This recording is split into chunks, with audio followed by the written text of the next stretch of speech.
2 or Demo 2. It's going to be the first time a commercially built spacecraft will launch people to the space station.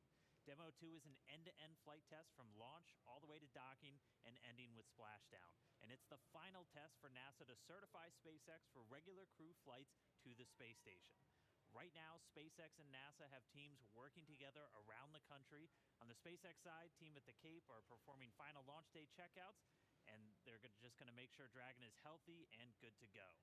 At the moment of liftoff, we will transfer authority over Dragon from our firing room in Florida to Mission Control here in Hawthorne. Mission Control will have insight and command of Dragon systems for the entirety of this upcoming mission.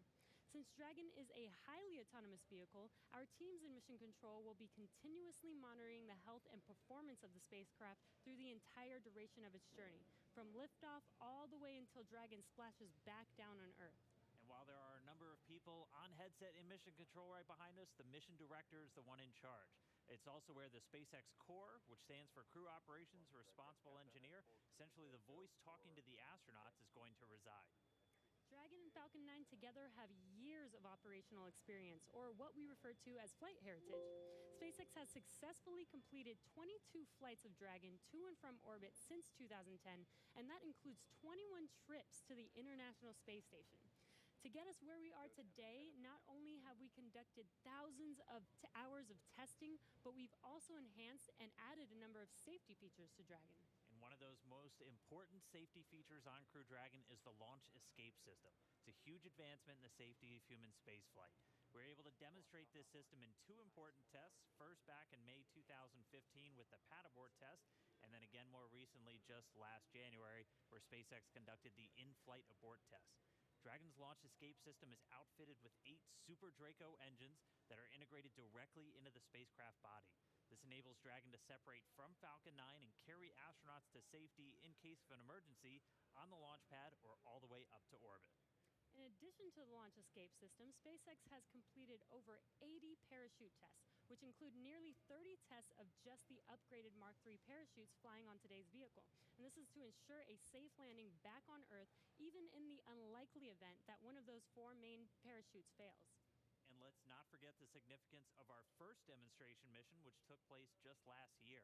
And that was also an end-to-end flight test to and from the International Space Station, just no humans on board that time.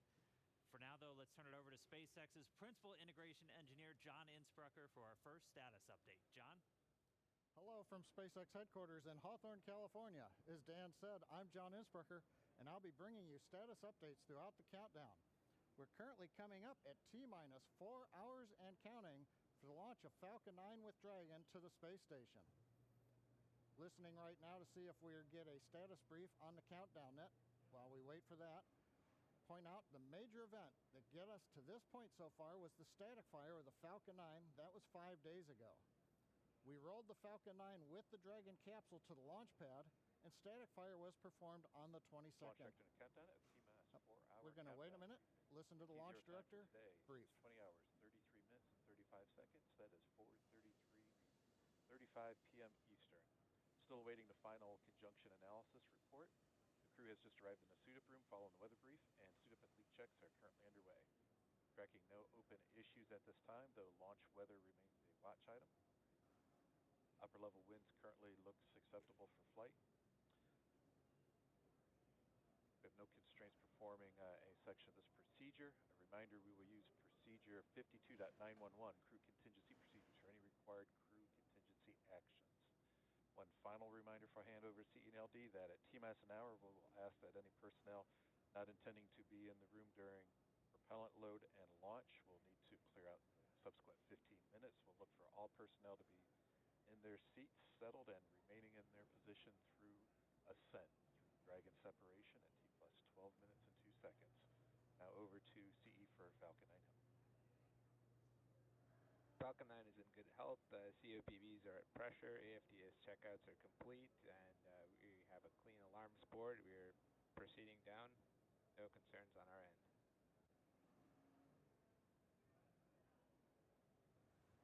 No questions. Back to LD.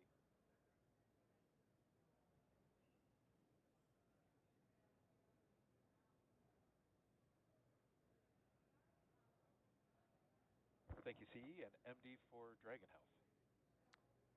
Good morning, LD. Dragon is healthy. We're not tracking any issues here for the countdown. Dragon has completed its prop tank pressurization and is in a good configuration for crew ingress. That's the next item that we'll be waiting for, and no issues at this time. Thank you, MD. Next step with the crew, expect a walkout in about 45 minutes to begin the transport out to pad 39A. This concludes the countdown briefing. Thank you. John Insparker back with you again at the webcast desk. That was SpaceX Launch Director Mike Taylor giving the situational briefing at T-minus 4 hours. Everything sounded well. You can see the Falcon 9 on the pad. As I mentioned, we static fired last week. The vehicle's been on the pad since then.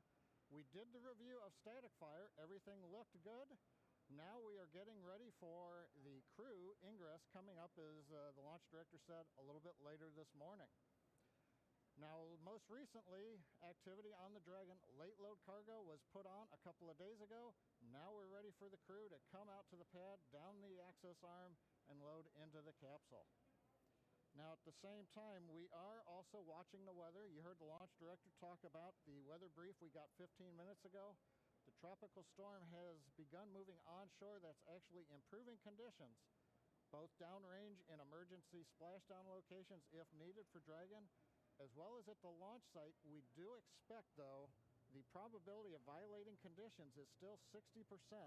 The concerns at liftoff are going to be flight through precipitation, the thick cumulus crowds, and the possibility of violating the lightning rule. But right now, everything is still go. So with everything looking good from Hawthorne, we're going to send you down to Houston, where Gary Jordan is with the flight control team at NASA's Johnson Space Center in the Mission Control Houston. How are the teams looking down there, Gary? Thanks, John, and welcome everyone to Mission Control Houston. Today, I'm joined remotely by NASA astronaut Tom Marshburn. From this room, we've been supporting humans aboard the International Space Station for nearly 20 years, nonstop, every single day. Crews from all over the globe have visited the orbiting station, but it's been almost 9 years since they started their journey into space from American shores. And while the teams here may appear subdued and focused, there's definitely an excitement around the entire center to be returning launch operations to America. And our astronauts are thrilled to be taking a new spacecraft into orbit. This will be the new first for us, flying to space on a commercial vehicle, and the entire astronaut corps will be watching. As with every first flight of a system, there are still things to be learned and proven out, but we believe this crew and this system is ready. You know, many people think of mission control when they think of Johnson Space Center, but this center is also home to world-class training facilities and thought leaders in spacecraft development. We have drawn from both of these disciplines and spent the last 3 years alongside the SpaceX team to make sure the Crew Dragon is the best spacecraft possible and that the astronauts are prepared for every scenario.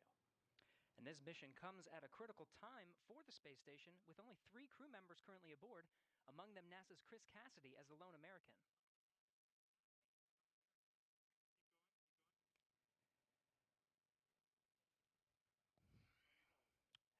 Now I'm told we just had the formal handoff of the crew from the NASA team that has supported Hurley and Bacon in their 2-week quarantine over to the SpaceX team that'll get them suited up. There will be a lot of firsts today, including a new suit for the crew to use during launch and entry. The crew quarters at Kennedy Space Center has supported human spaceflight for 5 decades, and now a new chapter is being written. And it's exciting to witness it here today. Tom, thank you so much for joining us. Let's go back to the Kennedy Space Center to watch Suit Up in action as we continue to count down to launch. Leland. Hey, thanks, Gary. Hey, Marie, this is amazing. We're in the suit-up room. I mean, I remember this back in 2009 when I was sitting in Lazy Boys from back in the Apollo era, but they have these really cool new suits and new seats that they're working in here. So yeah, it's so amazing to see this first live look in the room. There's astronauts Bob Behnken and Doug Hurley sitting in those seats, being helped by the suit technicians. This room was first used for the first Apollo mission, Apollo 7, that they suited up in there in 1968. And there they are, giving a thumbs up. That looks like Doug giving a thumbs up there. Of course, Bob was mission specialist on STS-123 and STS-130. Bob's a native of St. Anne, Missouri, so I'm sure folks in his hometown are watching. Lots of hometown pride going on right now. And same for Doug. He was born in Endicott, New York, which happens to be my hometown too. Oh, wow. Okay. But he considers Apple Lake in his hometown, so I know folks are watching there. And Doug was the pilot on STS-127, STS-135, which was the final shuttle flight. So it's so cool to see them in there. Lauren and Leland, last time this room was used for this purpose that you see here was STS-135 in 2011, and Doug Hurley was one of the astronauts in there doing that. So this is really amazing to see. Wow, so the suits are actually much more than just garments. They actually connect directly into Dragon seats. As you can see there, those GSC seats, or ground support equipment seats, are essentially replicas of the seats that are inside of the Dragon spacecraft. And the seats provide communications as through an umbilical, but also the ability to pressurize the suit if necessary. So right now what the suit team is doing is they're doing communications checks as well as a pressure check to make sure that the spacesuit can hold pressure in the event of a cabin depressurization emergency. This is the last time that we're going to do this check prior to the crew boarding Dragon, where we'll do it all again. So the way that leak check will work is we will provide or essentially inflate the suit with air and hold that pressure for a few minutes, watch the depressurization rate, and make sure that it stays within bounds. And as we stay looking in the suit up room, you can see Doug Hurley there in the seat. He is the spacecraft commander for Demo 2, and while he continues with checkouts, we want to give you a closer look at the veteran Marine Corps fighter pilot and spaceflight pioneer.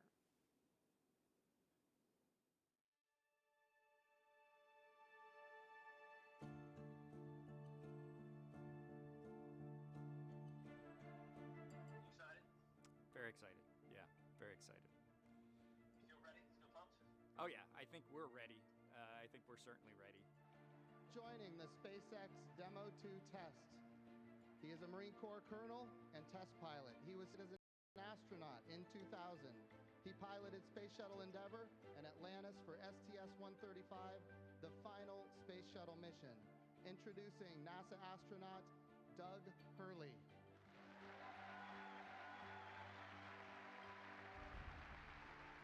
It's a life-changing process in so many ways to fly into space. It's just overwhelming in some respects.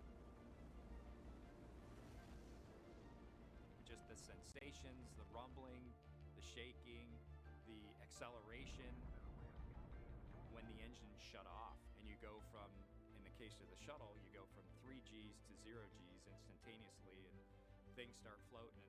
And I remember distinctly just thinking, what just happened? To see a rocket launch in person is, it's a pretty emotional event. I remember the first time I saw a shuttle launch, and it was amazing. And then when I saw a shuttle launch with my wife on it, that is quite the emotional experience. My name is Doug Hurley, and I'm the spacecraft commander for the Demo 2 mission to the International Space Station.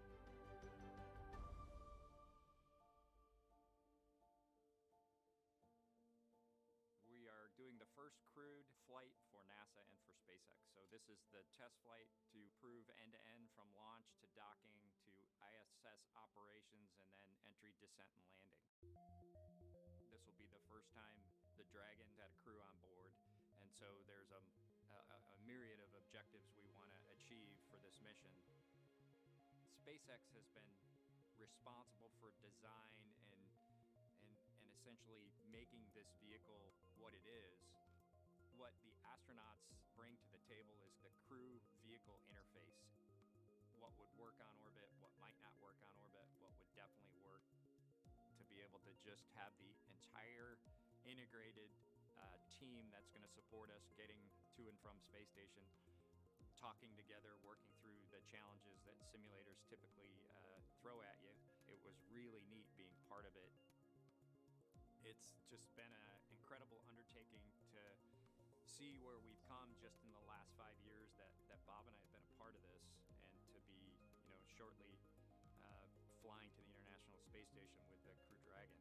It overwhelms you to think about how many people have, in some way, shape, or form, touched this program and this vehicle to get us to this point. And we are the lucky ones that get to fly it, but we certainly not for 1 second take for granted the amount of effort that so many other people had to put into this to make it successful. For Doug personally, he's worked so hard, I mean, through his entire life, to get to where we are right now. As a test pilot, this would be the dream to fly a new vehicle. So it makes me so happy to see that he gets to be part of this mission, the spacecraft commander. I'm just glad to see his hard work and his dreams come true for that. It's been a long road in a lot of ways for not only us, but certainly for all the folks that work in the Commercial Crew Program, as well as SpaceX in our case, just working to get to this point. It's been a huge amount of sacrifice and time away from home, but the fruits of our labor are coming to fruition.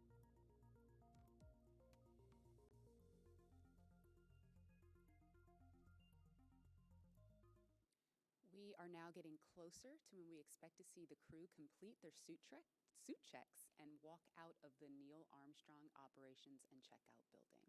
And before they do, here's an introduction to the Joint Operations Commander for Demo 2 and former Air Force flight test engineer, astronaut Bob Behnken.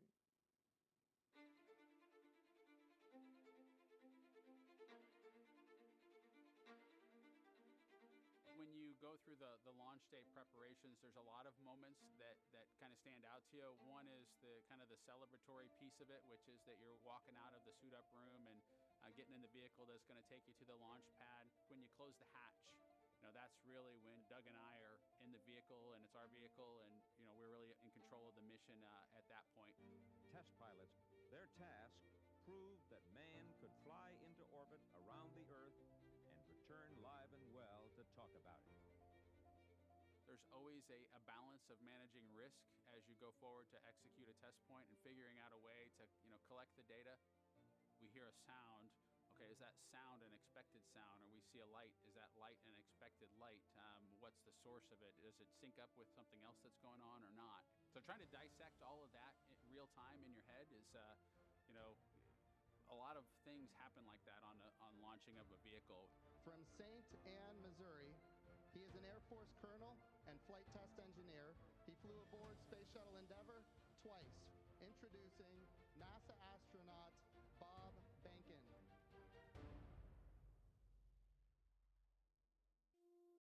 My career at NASA has kind of spanned a couple of decades at this point. I arrived with the class of 2000, went through the training program, primarily focused on the Space Shuttle and the International Space Station, learning those systems.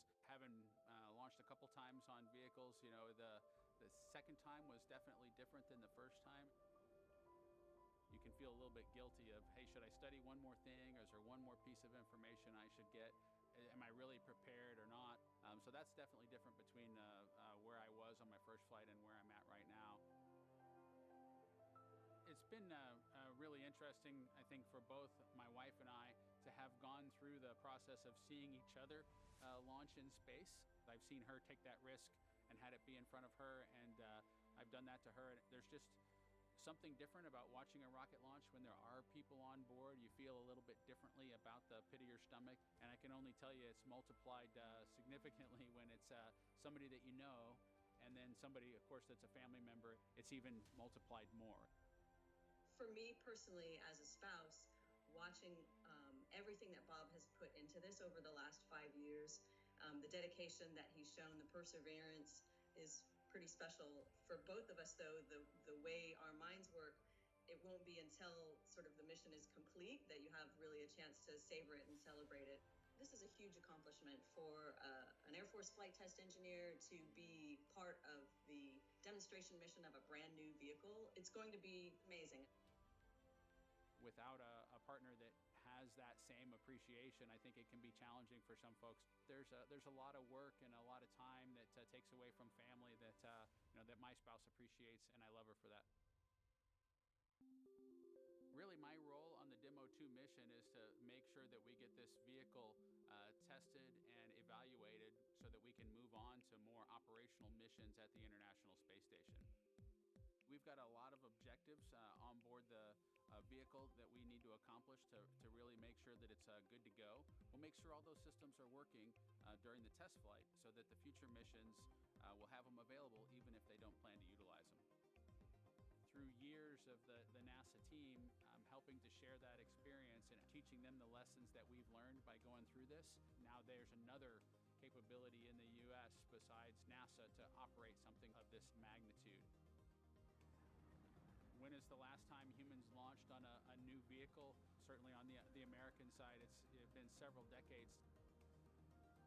Now we're in a time when we've got multiple vehicles under development. It's a great time from a space exploration time frame just to see all that happening, and it's because of this nurturing of the environment, being able to pull in a wider group of people who can contribute towards human spaceflight. It's a super cool time. On a deeply personal level, I'm really excited that my son is going to get a chance to see me launch into space. Being an astronaut has been a little bit of an abstraction thing for him because he's seen me do it in old videos, but he hasn't seen me do it for real. And so I'm excited for him to see this launch. I want to thank the entire Commercial Crew Program team that's worked together to get to this point where we've got vehicles in the launch pad ready to head to the International Space Station.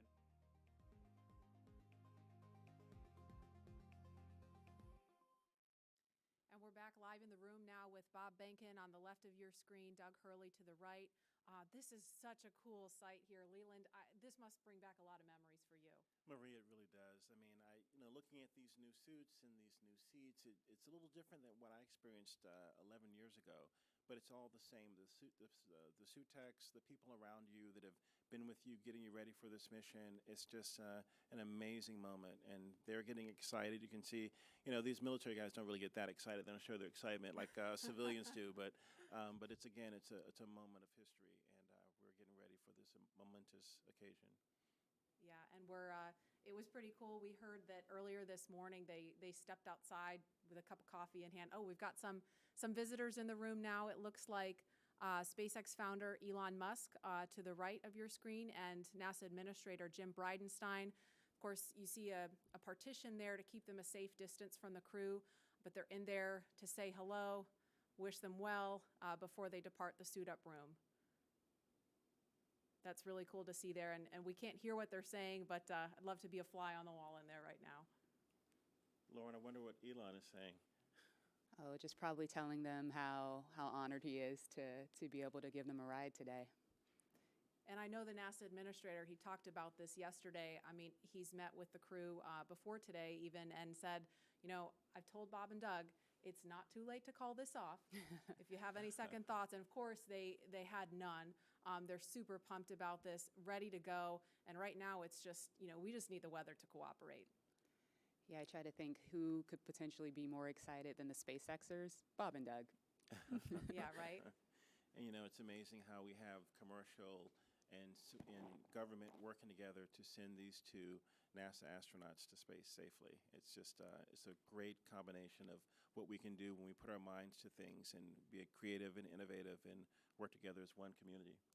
I totally agree, Leland. I see Bob and Doug walking around our headquarters in Hawthorne all the time. They're basically family members. They're in the cafeteria. They're getting a drink from the soda machine. Every now and then, there are times when the teams can have breakfast with them, which is really cool. And we call them the dads. The dads. They are dads. It's they fitting. are, and they're incredible human beings. They really are. They're brilliant. They're sharp. They are excellent to work with, but they're just great people. Yeah, no, I'm really inspired and honored to have known these two guys, and I can't wait to see them launch in space. And I was with you, Lauren, out at SpaceX when we were doing a little tour, and I think you kind of snuck me back in to where they were training, and I got a chance to see them working and training. But when they came back out, I was having lunch, and everyone around was just like, hey, these are our team also. Yes. It's really amazing. And Lauren, you said, you talked about what they're like, and they are just two of the most humble people too. I mean, every time I've seen them do an interview, and they're getting asked questions about themselves, right? Because they're the stars of the show. Right. They're the ones getting on the rocket, but they always bring it back to the people who made it possible for them. They're Right. always talking about the NASA team, the SpaceX team working behind the scenes that have sacrificed so much to keep them safe and made sure that they are always vigilant. And I know we've talked about this before too, but if you're not looking for something wrong, you're not doing it right. So the teams, even now, they're always looking for any little thing that could go wrong to make sure that Bob and Doug are safe when they strap in and get going. Absolutely. Around the office, we don't just say, oh, we're launching a rocket, we're launching Dragon. We say, we're launching Bob and Doug. And that human element of this is essentially leveling SpaceX up in a major way today. Absolutely. Yeah, I mean, all the technology, all the hardware means nothing if it's all about the people. Absolutely. And, we see just a handful of folks in the room, and we've acknowledged the distance that Mr. Musk and Mr. Bridenstine are standing from the astronauts, and of course they have masks on. This wouldn't really look that much different, though, even if we were not in the midst of a pandemic. I mean, Leland, you know very well what it's like to live in quarantine, getting ready for a mission, and so this coronavirus situation has just kind of underscored the importance of quarantine and keeping the astronauts protected. But can you speak a little bit about what it's like to live in quarantine, getting ready for a mission? Yeah, we start in quarantine about a week before we come down to the Cape to get ready for launch. And I think that everyone around you that comes to the crew dinners, they have to get checked by the doctors. And so we really make this a very serious thing, even without a pandemic going on. But I think once we get down here, like we have these crew parties for our families, and we can't go to the parties. We have to FaceTime into the parties. But that's a very serious thing, and we only see our spouses at the beach house and have a dinner and celebrate this momentous moment. But it's a very serious thing, even without pandemics going on. Absolutely. And obviously, Doug Hurley and Bob Behnken are two of the best at what they do, and it's starting to really sink in that the mission is on as you see them in their suits there. It's getting real. It's getting real. So I remember the very first time that I saw Bob and Doug in these suits at a crew training event at SpaceX. Not only did they look really awesome, astronauts tend to look pretty cool, but the suits looked like they were from the future. Our team designed the spacesuits to maximize safety and functionality with a little bit of style. And so here's Chris Trigg telling us how the SpaceX spacesuit came to be. I think one of the things that was important in the development of the suit was to make it easy to use, something that the crew just has to literally plug in when they sit down, and then the suit kind of takes care of itself from there. So the suit is really kind of one part of the bigger Dragon system. It's really part of the vehicle. So we think of it as kind of a suit-seat system. So the seat that the crew is in and the suit are in a lot of ways working together. And so it made sense that we were designing Dragon in-house to also design the suit. Our spacesuit is completely designed in-house. It's built here in Hawthorne, California, in the same building as the rocket and the capsule. The spacesuit is custom-made for each crew member, and that is to optimize the fit for the crew member. We definitely wanted to innovate, and we wanted it to look inspiring, but first and foremost, we wanted it to be safe and reliable. The spacesuit's primary purpose is to protect the crew in the unlikely event that the cabin were to depressurize. But the suit does a number of additional things. It provides cooling and communication to the crew inside of the suit, provides them hearing protection, and the outer layer of the suit is flame resistant, so it provides flame protection as well. When the crew gets in the capsule, they get in their seats and they plug the suit into the umbilical that's attached to the seat. And the umbilical is providing everything that the suit needs. So it provides the avionics or electronics for communications, is providing the air to cool the suit, and then it also provides gas when needed to pressurize the suit. So it's really a single point that lets the suit do all the things that it needs to do. We designed the helmet in-house. The helmet serves a number of different functions. Obviously, it's protecting the crew's head and it's retaining gas like the rest of the suit, but it also houses the microphones as well as the valves that are regulating pressure in the suit. We had to design the gloves so that they would work with the touchscreens, but the gloves also still had to do a number of other things like the rest of the suit. So all of those things had to come together within the glove. It'll be obviously really amazing to see Bob and Doug in their flight suits, and I think one of the things that's cool about the suit is it's not just a piece of hardware, it's not just a suit, it's a very personal thing. It's Bob's suit and it's Doug's suit. And so seeing the two of them in their suits using it in flight will be just a really amazing thing.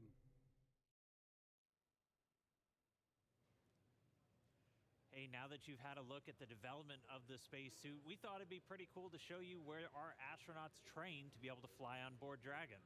Yesterday, Dan and I had a chance to spend some time in our crew training facility here in Hawthorne, so let's take a look. So we are up in the crew training area. This is right where Bob and Doug have been training over the last several months and even years to get ready for this flight. There's a couple of things in the room that we're going to show you real quick. We're going to start off with the cockpit simulator. Now, there are 4 seats inside of Dragon the way it's configured. The 2 in the middle are where the commander and the pilot's seat. So this is the commander seat. This is where Doug Hurley is for this flight. And this is the pilot seat. This is where Bob Bankin is. Once they're in their suits, they can plug them into the seats. They get communications, breathing air, pressurized gas for the suits themselves. Everything just integrated into Dragon systems. But most importantly, right in front of them, we have this set of 3 displays.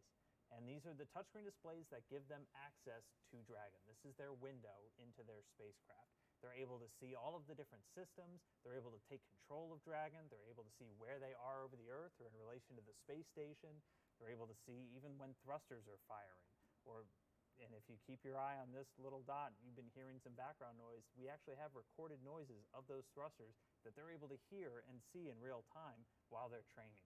There's also some hard-coded buttons for some of the more important things, like the pyrotechnics, if they need to cut the main parachute after they land in the water, and of course the launch escape system. So they spend a lot of time in here just getting familiar with Dragon's control systems, but you need a bigger picture. You need to put it all together. And to do that, we can come over here where you just want something a little more higher fidelity, where you have everything from the seats, the displays, the cargo, all of it, just to really make sure you're training so by the time you get up to space, it feels like you've almost been there before. And that's where we're going to find Jesse. Oh, hey there. I was just training for my next mission to space. But since you're here, let me show you around. This is our flight simulator, which is basically a one-to-one replica of a Crew Dragon vehicle as far as the functionality and the interior. So the astronauts can get suited up, they can practice entering and exiting the vehicle, they can climb into their seats and actually get strapped in. These seats recline back so that they can access these display panels, which are actually functional. And then they can practice flying the vehicle, manually docking with the space station. They can open and close the hatch. And basically, by the time they get to a day like today, they felt like they've already done the mission 100 times before. Well, I'm going to get back to training, so let's get back to launch. We're coming up on T-minus 3.5 hours, and all continues to go well for today's launch. Now at the launch pad, Falcon 9 is powered on. Engine and stage checkouts were performed several hours ago. Everything's looking good on those. Now we're currently monitoring telemetry and pressurizing the gas storage vessels on board both the first and second stages. And as I mentioned, the good news is there's nothing significant to report on the rocket. Now on top of the Falcon 9 in the picture there, behind the crew access arm is the Dragon spacecraft. The spacecraft is ready for the crew who you saw suiting up. They'll be walking out here shortly. We'll bring that to you. Functional checkouts of the spacecraft were performed in preparation for the crew arrival. Most recently, the Dragon propellant system was pressurized to the final flight pressure just about an hour ago. And currently, all spacecraft systems are go. Right now on the pad, you can see some silhouettes in the access arm. The ingress technician team is up there. They've opened the side hatch and now getting ready for the crew to arrive a little. They've got no issues at this time. We're also releasing weather balloons. The initial balloons have been released.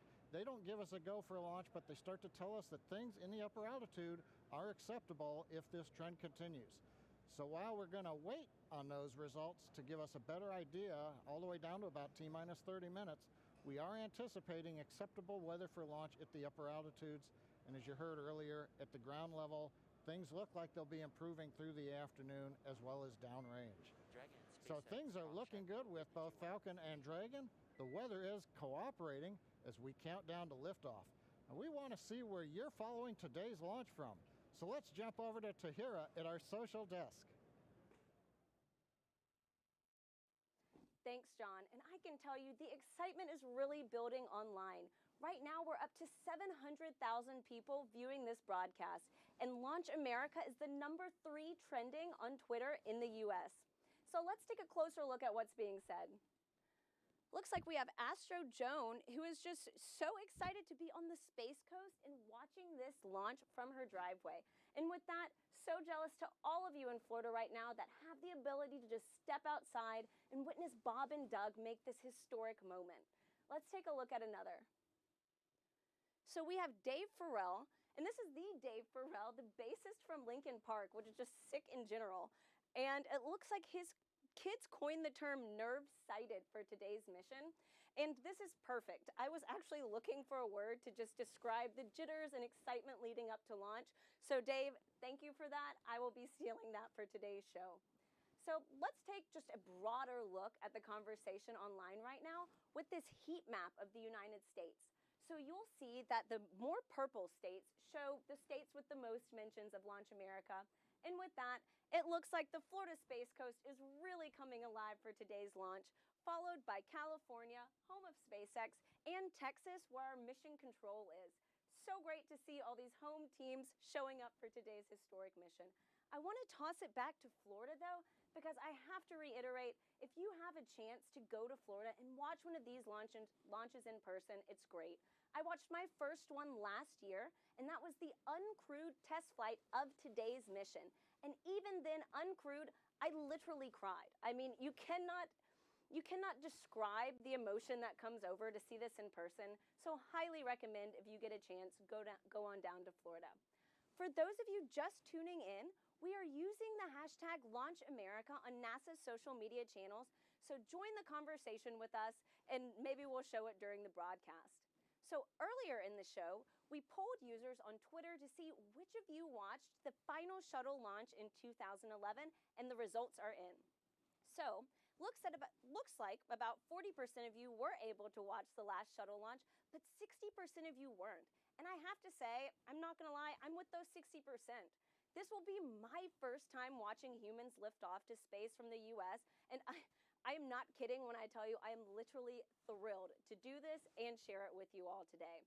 So the next question we have for you, as Bob and Doug finish their final suit checks, we would like to know if you were in the room with them right now, what would you say to them on social media? Use the hashtag #LaunchAmerica, and we'll show it later on in the show. Now let's head back to Marie at Kennedy. Marie?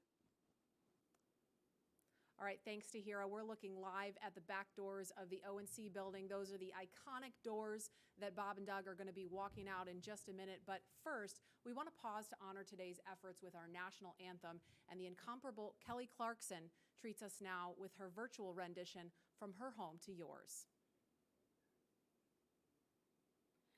Oh, say, can you see by the dawn's early light what so proudly we hailed at the twilight's last gleaming, whose broad stripes and bright stars through the perilous fight o'er the ramparts we watched were so gallantly streaming, and the rockets rank aloft, the bombs bursting in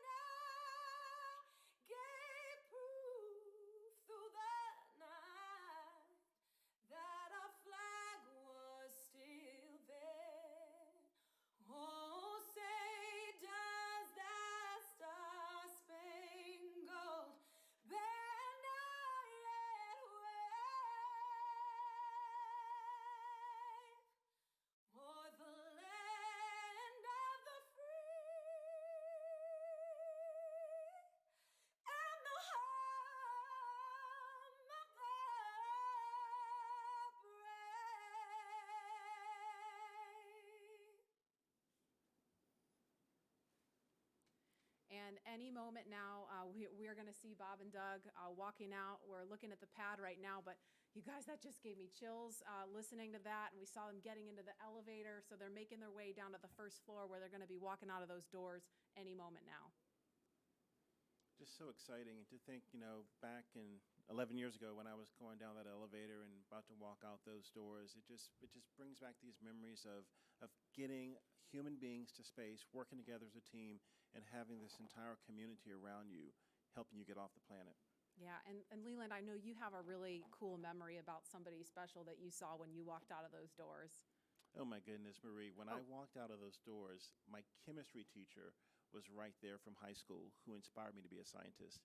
And she said, "Go Leland." And that's what's going to happen when they come out. These people that, their families are going to be there. Wish other people could be there, but it's just an amazing moment. Yeah, and the shot you just saw there with people carefully spaced apart, we saw them walk out right before the anthem started. It was Vice President Mike Pence along with Elon Musk and Jim Bridenstine. Of course, they left the building just ahead of the crew, so they are standing, we're looking now at the doors, but they're standing just right of that, across from the Teslas. There's also a designated spot for Doug and Bob's immediate families. There's that shot now, so we're looking at the back of Elon Musk, Jim Bridenstine, and Vice President Mike Pence.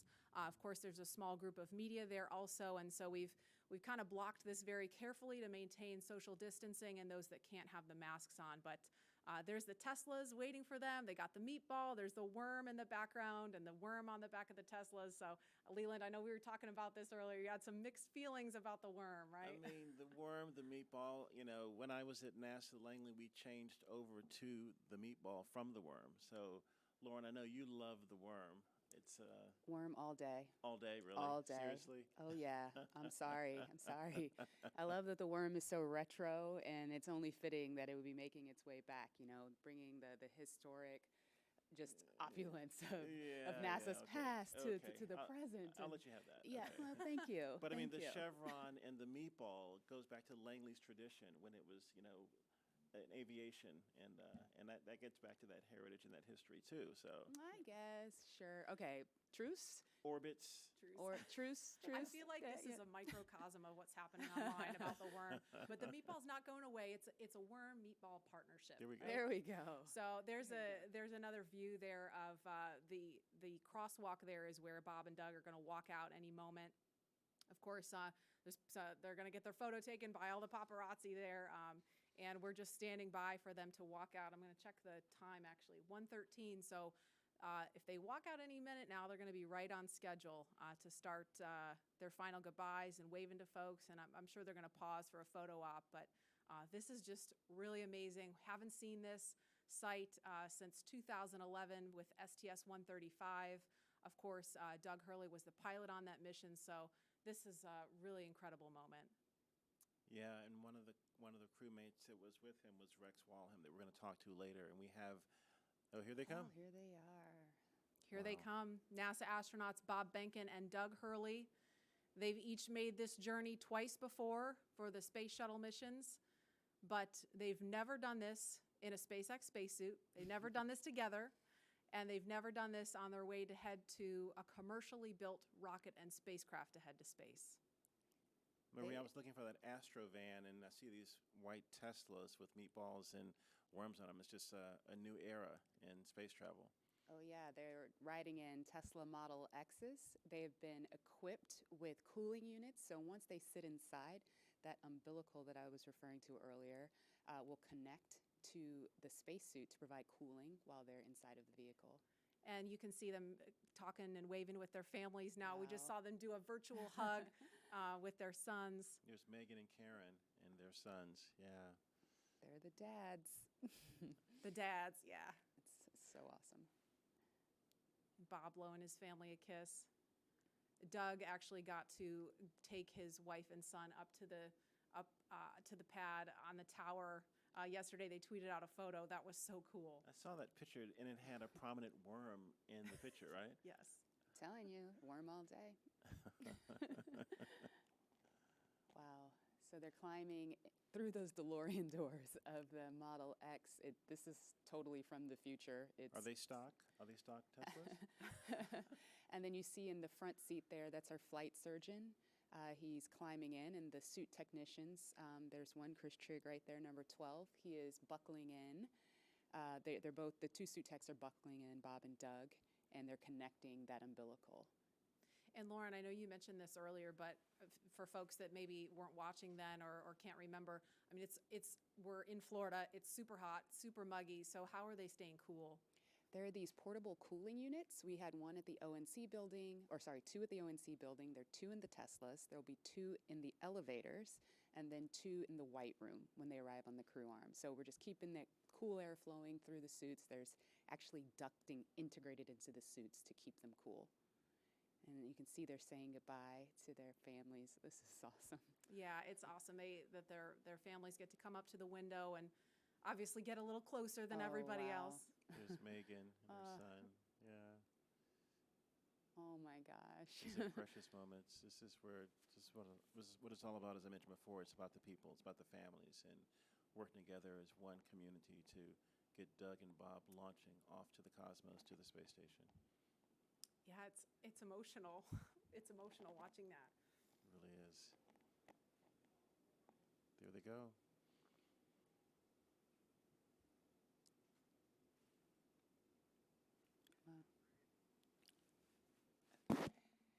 Now, as we see the convoy begin the journey to the pad, 39A, we are thinking about each and every one of you, our colleagues and friends at SpaceX and NASA, who have had a hand in seeing the Crew Dragon commercial crew program come to life. And we wish every single one of you could be here up close to see this, but we want you to be a part of this journey regardless of where you are watching today. And so for the next few minutes, while they're making their way to the pad, we want to highlight those people whose hands and words and thoughts built all that we see here today. And we hope all of you watching can feel that pride that each of these NASA and SpaceX team members has for today.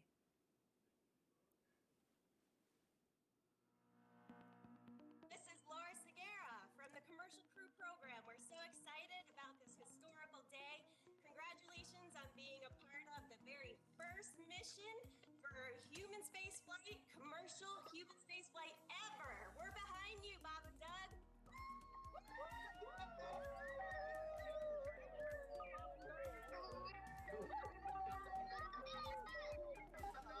I'm Nicole from SpaceX in Cape Canaveral, Florida. Congratulations to SpaceX for hitting another major milestone, and safe travels to Bob and Doug.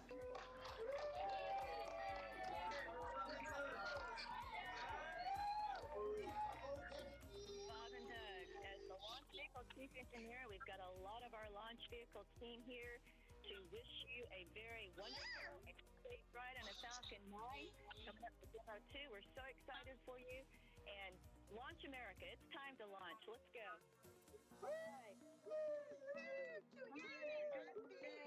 Launch America. Hi, this is Perla from Hawthorne headquarters. We want to wish Bob and Doug a safe trip to the International Space Station. Go Dragon!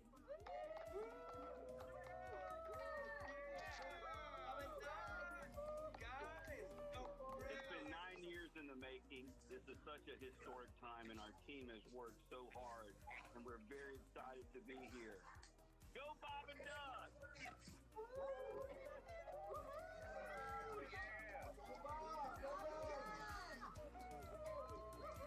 Hi, this is Sam from McGregor, Texas. Go Bob and Doug, go NASA, and go SpaceX.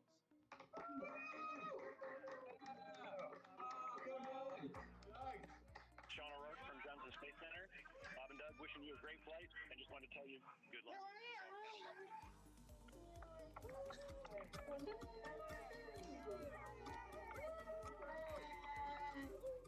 Hi, I'm Dustin Kamak with NASA Kennedy's Communications and Public Engagement Directorate, and we all want to wish Bob and Doug safe travels and Godspeed. You are both an inspiration to us all. Now, let's get out there and launch America. Let's do it. Come on, launch America.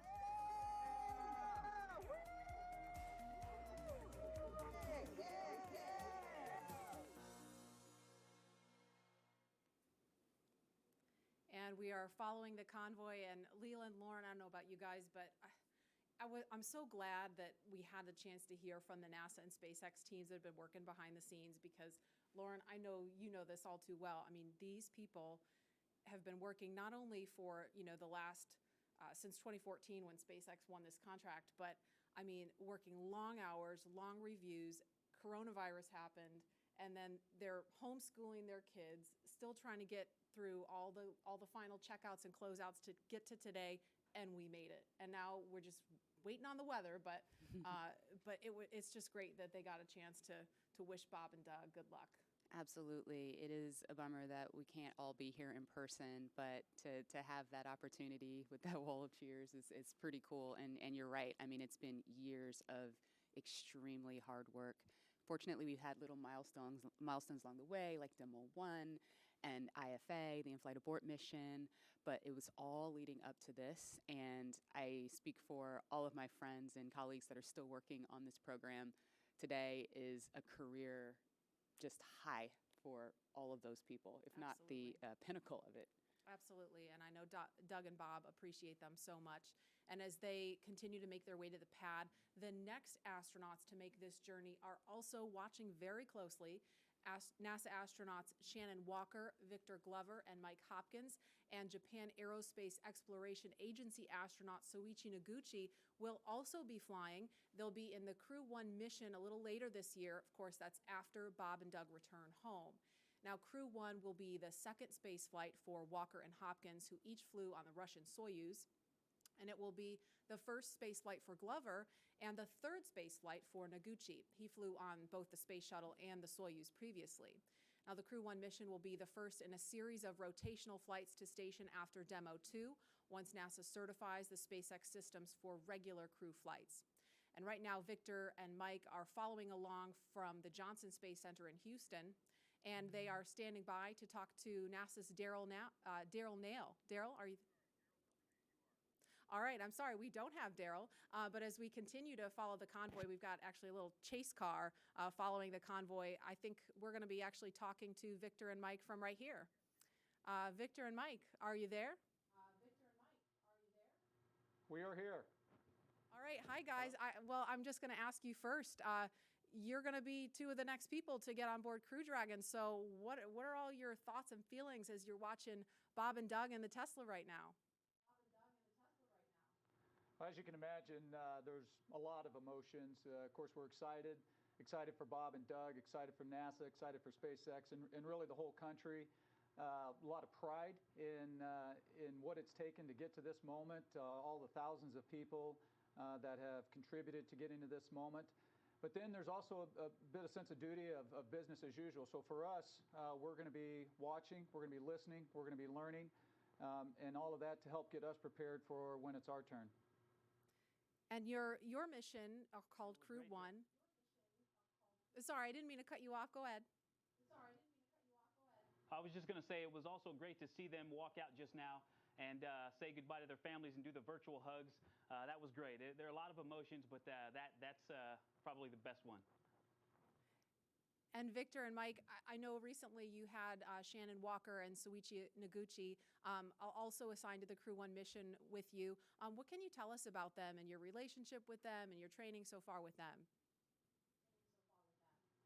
Yeah, I'm very excited about Crew-1. We've got a very experienced crew. You guys hit on that a little bit earlier. Of course, Shannon, she's been with NASA for around 30 years. She's been with the astronaut office for more than 15 years, and of course Soyuz long duration, so she's seen a lot around here. Soichi, with Jackson, he's done it all. 1996 when he first became an astronaut, shuttle, space station, short duration, long duration, spacewalks, you name it. And so, we kind of late in the game here had our full crew complement, and so it's really helped getting them in with all of that experience. It's really streamlined the process for our becoming more cohesive as a crew. Yeah, they really hit the ground running. We showed up to our first sims, and it felt like we had done it several times before. And so it's great because we do have a lot to get done. We not only have to learn to fly and to operate the Crew Dragon spacecraft that Bob and Doug are going to do later today, God willing. We also have to be ready to do all of the things that a crew on board the space station does, the spacewalks, the research, the basic upkeep of the space station. And so we also have all that training going on as well. And that's what we've been doing for the past several months together. And now I have a specific question for Mike. I know that you've flown on the Russian Soyuz and not specifically on Space Shuttle, but can you talk about the tradition of the ride out that we're seeing now?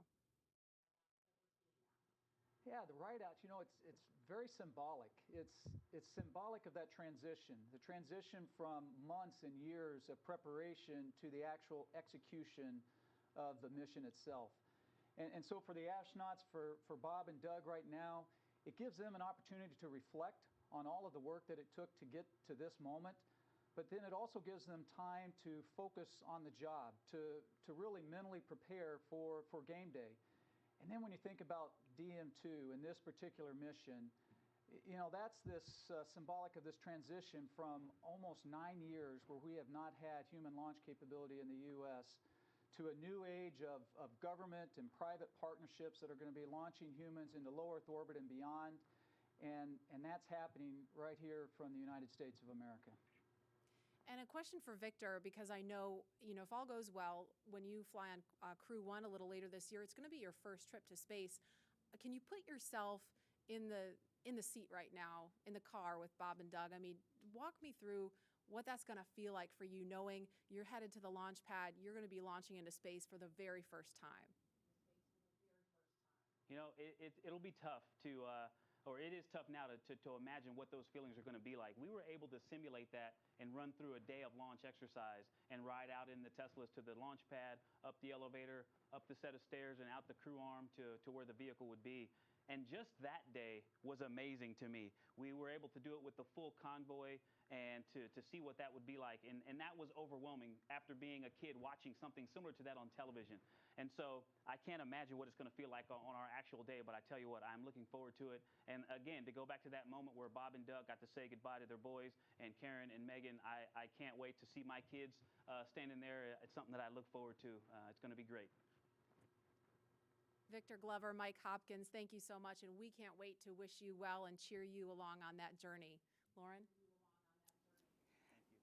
So that was so cool. Now, as you're watching this live from wherever you are, you can send a shout out to the crew with a like or a comment on Twitter or Instagram with the hashtag LaunchAmerica and be a part of this moment.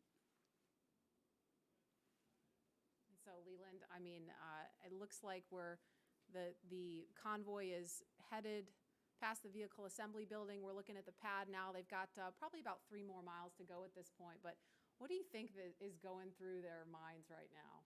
Well, you know, I was watching some video of Bob and Doug, the kind of the lighter side, and I would imagine that the two of them, they've trained so hard, they're meticulous at what they do. They might be telling jokes like we did when we were in the Astrovan heading to Pad 39A. You've been together for so long, you know the systems, you know exactly what you're doing, and we had a moment of levity where we would tell jokes, and we wouldn't even tell the whole joke, we would just say the number, because we had said them so many times, and we were high-fiving, we were chest bumping, we were getting ready mentally, but it was that moment of just, we've made all this preparation, and now it's game day, and we're ready to get up in that vehicle and go to space. And now we're going to go out to Hawthorne for the last.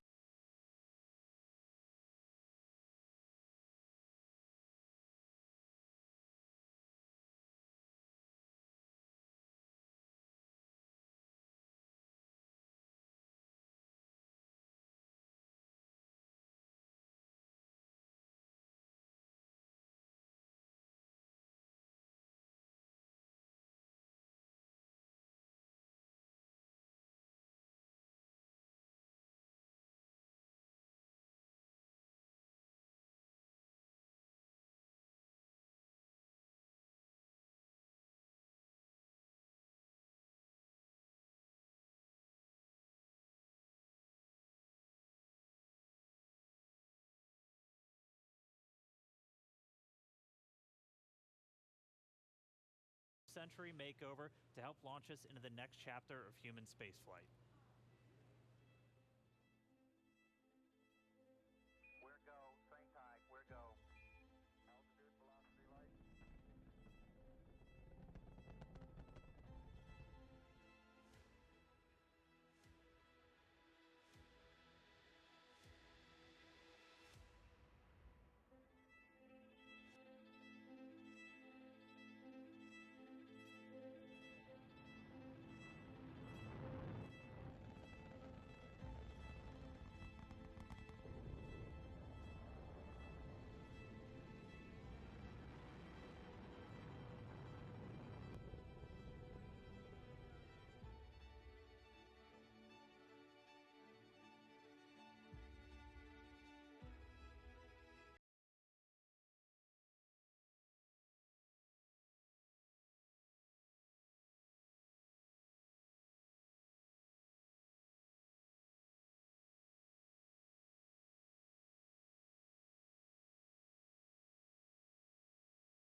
of Atlantis, on the shoulders of the Space Shuttle, America will continue the dream.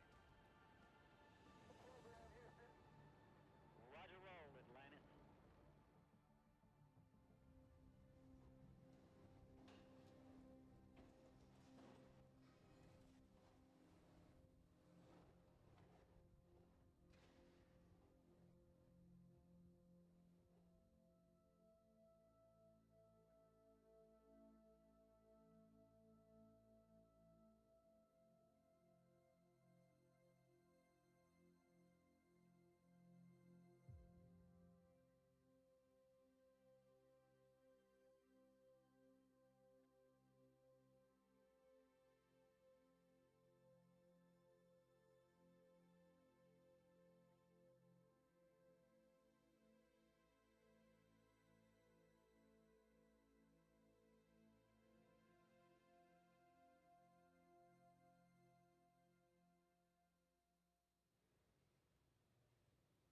And you can see on your screen, Bob and Doug are getting very, very close to Pad 39A.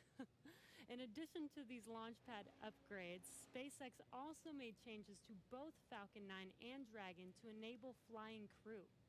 A key update to this latest version of Dragon is its highly reliable launch escape system that is capable of carrying crew to safety at any point during ascent of the rocket. That's right. And I'm sorry, I'm just waiting for that pullback moment on the camera where we're going to see their cars roll right up to the pad. Another key upgrade, though, for everything today is Dragon's new life support system. As you can imagine, and oh, sorry, there we go, crew arriving at the pad. As you can imagine, flying humans requires keeping a habitable environment inside Dragon throughout the entire flight. And so that's everything like providing breathing air, keeping the capsule at a safe pressure, keeping it free of contaminants, removing carbon dioxide, regulating temperature and humidity, and implementing a waste collection system, aka the toilet. The changes to Falcon 9 were small, but extremely meaningful to meet NASA's requirements for safety for human spaceflight. And specifically, SpaceX had to prove a high degree of fault tolerance, meaning that small failures in the system would not lead to mission failure. Falcon 9 was already able to handle engine failure, but new emphasis was put on making sure that a failure throughout any phase of launch would not mean mission failure. And that's a really cool view on your screen with Bob and Doug getting out of their Teslas. That is amazing. And this goes down all the way to latches, control valves, electronics, and wiring, and so much more to keep them safe. All right, well, with the astronauts now on location at Pad 39A, Marie, Lauren, Leland, take us through the crew making their final steps towards that Dragon spacecraft. All right, thanks, Dan. That was really cool to see. We can see the Teslas on the screen there. They're going to stop for Bob and Doug to take a little nature break before they make their way up to the pad. And we're expecting it should be about T-minus 2 hours and 55 minutes, so just under 3 minutes from now, we should hear a formal announcement on the loops that the crew is on the pad. So we'll quiet down to listen for that when we get a little closer. But Lauren, you didn't get a chance to mention while they were driving out there, they have a very cool playlist they had on the way out, right? Yeah, I remember Bob tweeting, what should I listen to on the way out? So here's what they chose. The first is AC/DC's Back in Black. I think he actually tweeted that one, or someone recommended it, which is super cool. And the reason being, they are back. Then they also listened to the elevator music from the Blues Brothers film, that song "Girl from Ipanema." And that one? I believe so, yeah. Got another career, that and meatball loving. But sort of symbolizing the fact that they're waiting. And the third song was the Star Spangled Banner, the Army French horns version, for very obvious reasons, that one. Yeah, you got to set the mood, set the tone, right, Leland? You know all about that. Little meatball, you know. All good. Mm-hmm. Don't make me come over there, Lauren. So we're looking now at the Crew Dragon capsule on top of the Falcon 9 rocket, the impressive crew access arm. That's that black and white kind of hallway you see there. That's how the crew make their way over to Crew Dragon to climb inside. And that Falcon 9 rocket stands about 230 feet tall. The Crew Dragon trunk, from the bottom of the trunk to the top of the nose cone, that's another 27 feet on top of that. So here in just a couple of minutes, Bob and Doug are going to be making their way up in an elevator. They don't have to climb the whole way. It's just about 10 feet of stairs at the last leg of that trip. And lots of people are weighing in on social media. This person says it's happening, and I can't read the rest of it right now, but lots of people really getting pumped using the hashtag #LaunchAmerica online. Somebody says they're watching live now and wishing us a fantastic launch. We certainly hope so. Last we heard was a 50-50 chance with the weather, so it's going to be exciting.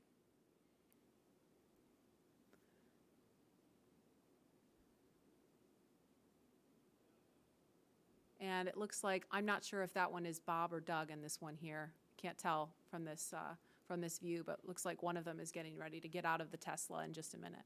Lauren, our suits our pumpkin suits had different colors for what mission position you have.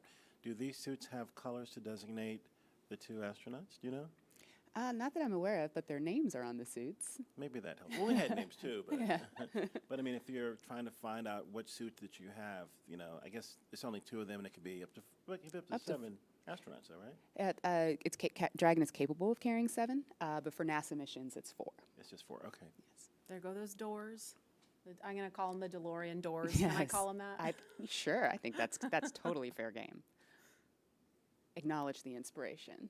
Yeah. Yeah, for sure. Again, we're looking at the base level there. And Leland, I know we talked about this. You were out here last week, and we were talking about how the pad looks so different from the shuttle days. Can you talk about what you remember and kind of how it's different now? Yeah, I mean, the form and the function. I mean, this black pad with the white ticking, and it's a really beautiful. You think about STEM education, but this is totally STEAM: science, technology, engineering, arts, and mathematics. And I think SpaceX has done an incredible job of making things look really beautiful and functional, and everything just fits perfectly. And I think when we were having our launch pad, there were hoses and things hanging off, but this is a very sleek and elegant and kind of futuristic look at the next era of space travel. And I just love seeing these Teslas versus the Astrovan. Are they doing selfies? Looks like they're trying to strain to see the top of the Crew Dragon, just taking in the sight. It's pretty high. And I don't know if you caught this one. We could see it briefly on the shot, but the license plate says ISS BND, ISS bound. Oh, you nice. Follow? Nice. Yeah. And hopefully they will be today. We just need the weather to say, I mean, it looks pretty nice right now, right? But I mean, obviously it's not just what the weather conditions are here. They've got to think about downrange in case of an abort, make sure it's okay for recovery if we get into a situation like that, which is unlikely. So this elevator is going to take them up to level 255. It's not 255 floors, but that's 255 feet. And from there, they'll take, once they get up there, and this elevator is pretty zippy, so they'll get up there pretty quickly, they'll get out, and they'll walk up another flight of stairs to level 265, and that's where they will greet the crew arm. And I don't know, well, obviously Leland's been in the elevator. Lauren, I'm pretty sure you've been out there too, but the first time I rode in that elevator, I was like, whoa, we're really moving in this. Pull some G's. A little bit of a jolt when it first goes. Yeah, you get used to it. And then the jolt is a little bit more extreme when you get in the rocket and take off. Just a little. Just a little primer. It's a primer. The doors are opening.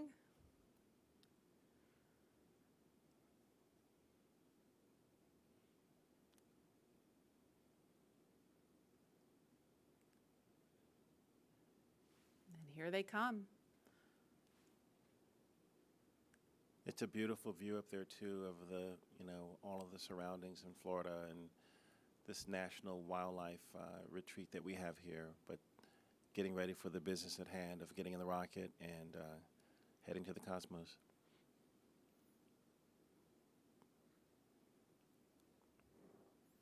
And those are the stairs Lauren mentioned. They're at it's the 255-foot level right now. Yes. I think I said that right.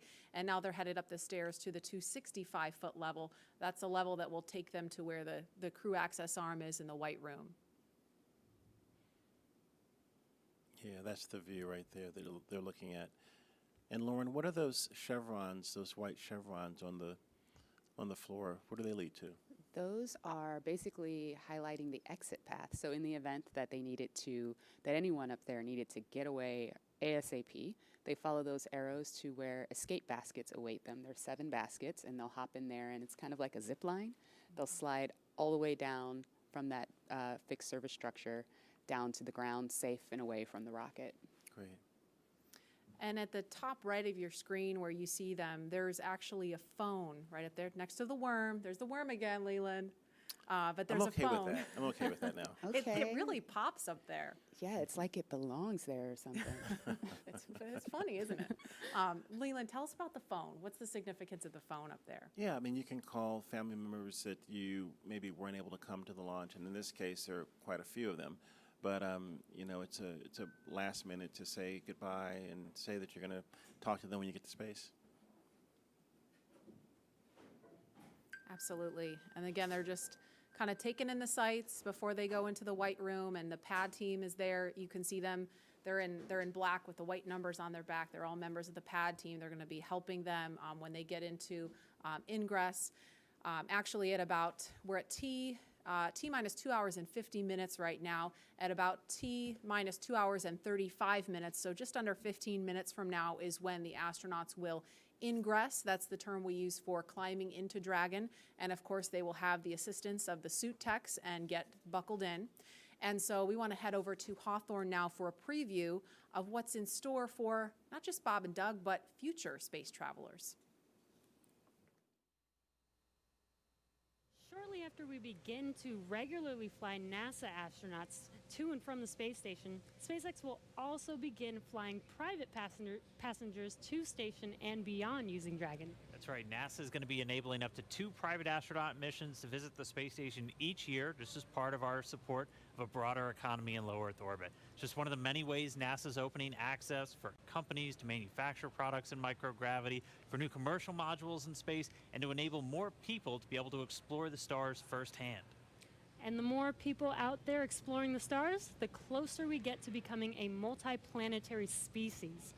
Earlier, we showed you a first-hand look at where you would train if you were to fly with us on board Dragon, but now, let's take a peek inside of the spacecraft itself. When we wanted to take Dragon and make it human-rated, I think we took a different approach to spaceship design than has previously been done, because we wanted this to feel like a 21st century spaceship. We wanted it to inspire another generation of astronauts. Really, everything when you look at Dragon was driven by function. We took into account everything from the placement of all the cargo supplies to the light rail on the top, doubled as a handhold. Probably one of the biggest features of Dragon are the touch screens on the inside. We designed them not just to be very functional, but with a user experience in mind. It's very intuitive to know what we need to do at any given moment in time. When I think about comfort for the astronauts, it's really every aspect of how you could interact with the spaceship that comes to mind. We have 3 different seat sizes. We even go so far as molding the foam around the astronaut's body so that there's not any pressure points, and it's just generally a pleasurable journey to space. Dragon is a spaceship that's all about safety and reliability. We designed it to be 2-fault tolerant, which means that any 2 things could fail. So I could lose a flight computer and a thruster, and I could still bring the crew back home safely. We also added a launch escape system. If anything goes wrong on ascent, the crew can get away from Falcon and get picked up safely. I've worked on Dragon since 2012. When I see Dragon lift off, I think I'm going to feel a buildup of emotion of 8 years of working with some of the best engineers and technicians across the country that put their heart and mind into making this incredible moment happen for everybody. Ingress has started on schedule.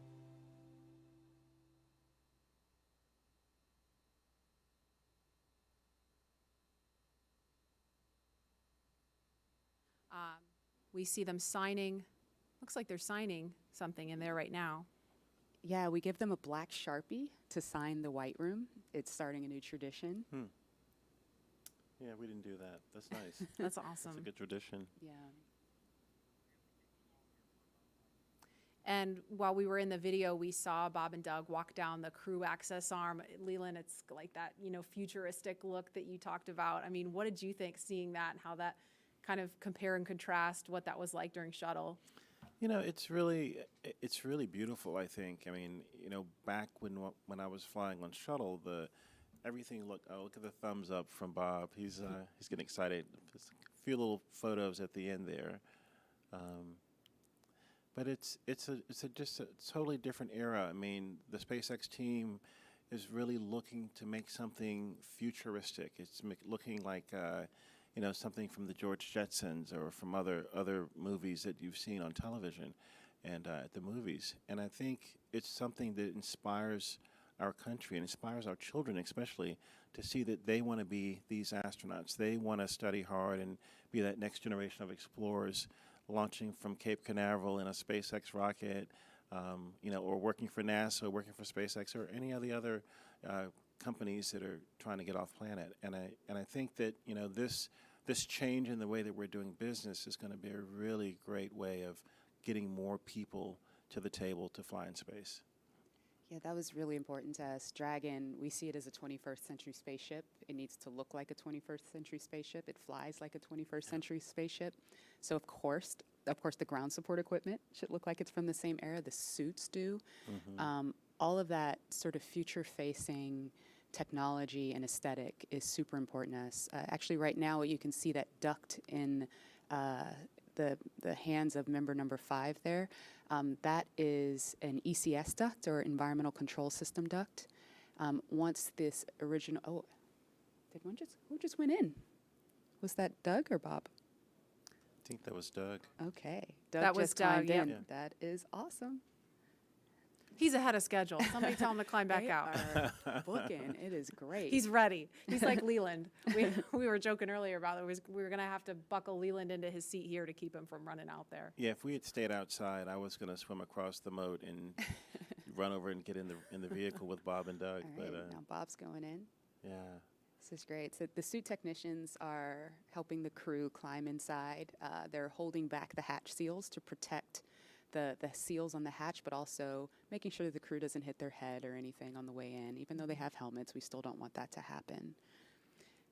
And you know, they climbed in a couple minutes earlier than we expected them to, but you know, Lauren, that, you know, SpaceX has rehearsed this over and over and over again with Bob and Doug, and you know, and I've heard them say, you know, well, we might be a little bit ahead of schedule if we're ready. It just gives them more time to check things out, you know. Yeah. So right now, what the crew, the suit technicians are doing is they're strapping the crew's feet into these restraints that the boots sit inside of.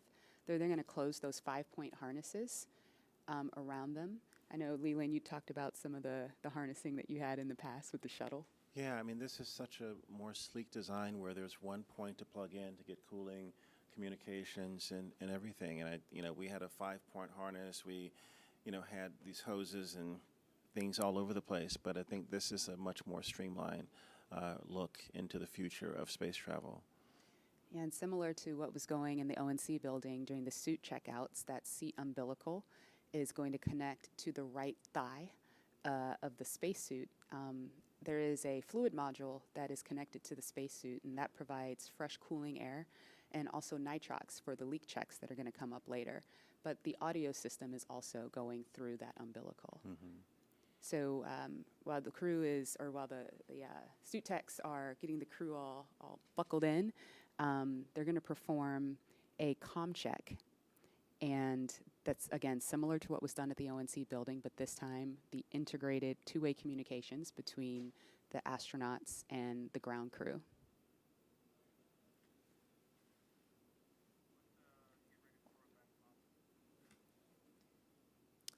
And we're going to head back to Hawthorne now, as we just saw Bob and Doug ingress Crew Dragon. Dan?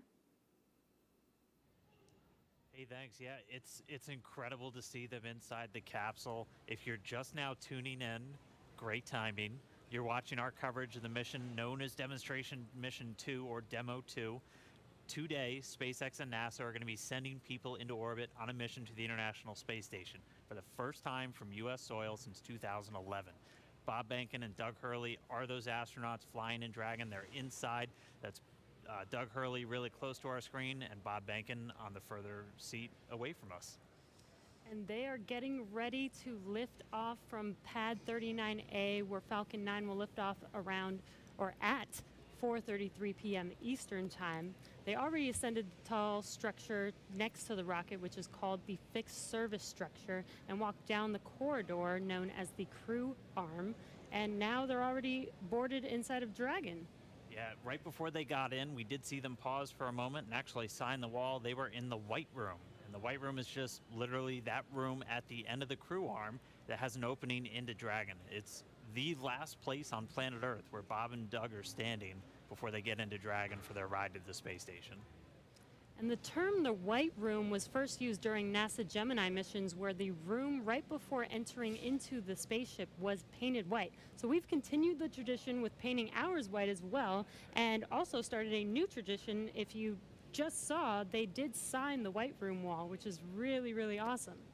It's a fairly small area that has room for the crew and a few ground support members to complete cargo load at T-minus 24 hours and crew ingress at T-minus 2 hours and 35 minutes. And ingress is how we refer to the crew boarding Dragon. And inside the White Room, there's also a movable platform that just gets extended out to the capsule just in order to bridge that gap between the Crew Arm and the Dragon side hatch, just allowing easy entry into Dragon. And as you might expect, the entire area is environmentally controlled just so the Dragon side hatch can be kept open while we're keeping all of that dust, dirt, Florida humidity out of the capsule, making sure it's pristine for the crew. There's also a big seal that's inflated and compressed against the capsule right now just to help maintain that clean environment. The White Room also has lots of tools in order to open the side hatch, complete crew ingress as they're doing right now, and prepare for any contingency or emergency that may be encountered.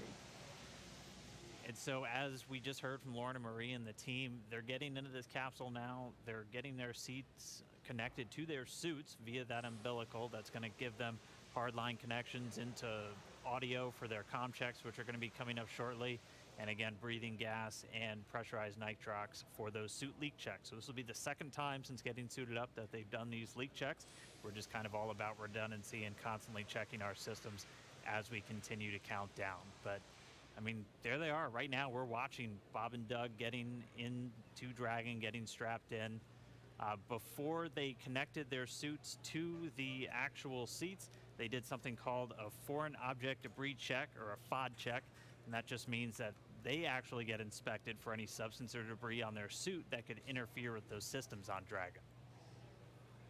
And to help protect against debris, the crew has covers on their boots as well as their umbilical port on their suits that need to be removed before they can ingress. So they've already removed those, and as you can see, they are getting strapped in. And once the FOD check is complete, our commander, Doug Hurley, entered first, and then Bob Behnken followed after him. And they're getting buckled in right now, as you can see on your screen, and attaching their umbilicals to their suits. The umbilicals allow the crew to have comms through their suit and air to help keep them cool, as well as delivers nitrox for suit pressurization. And as we mentioned earlier in the broadcast, the suit's primary function is to protect the crew in the event of a cabin depressurization. And just walking through the interior a little bit, there are 4 seats configured inside Dragon right now. They're numbered 1 to 4 from right to left when you're looking at the seats. So we've had a couple of camera views just from the hatchway, so in the White Room. If you're looking at that angle, you go from 1 to 4 right to left. Doug Hurley is in seat 2, or the commander seat. Bob Behnken is in seat 3, which is on Crew Dragon is the pilot seat. And then obviously nobody is in seats 1 and 4 today. Crew Dragon is designed to carry 4 astronauts on these future NASA missions, and we met 2 of the Crew 1 members and heard about their other 2 crew members a little bit earlier. Directly in front of both of our crew members today are 3 touchscreen displays that they're going to use throughout the flight, giving them insight into Dragon systems, seeing any alerts or issues with the vehicle, and if required, taking control and manually flying Dragon. We can see Doug Hurley manipulating those displays right now. And coming up, the crew will do a comm check to make sure that they can hear mission control, and their seats will be rotated into position for launch so that they can see those display panels right in front of them. So now let's check in with John Insprucker for the latest on the health of both vehicles. Over to you, John.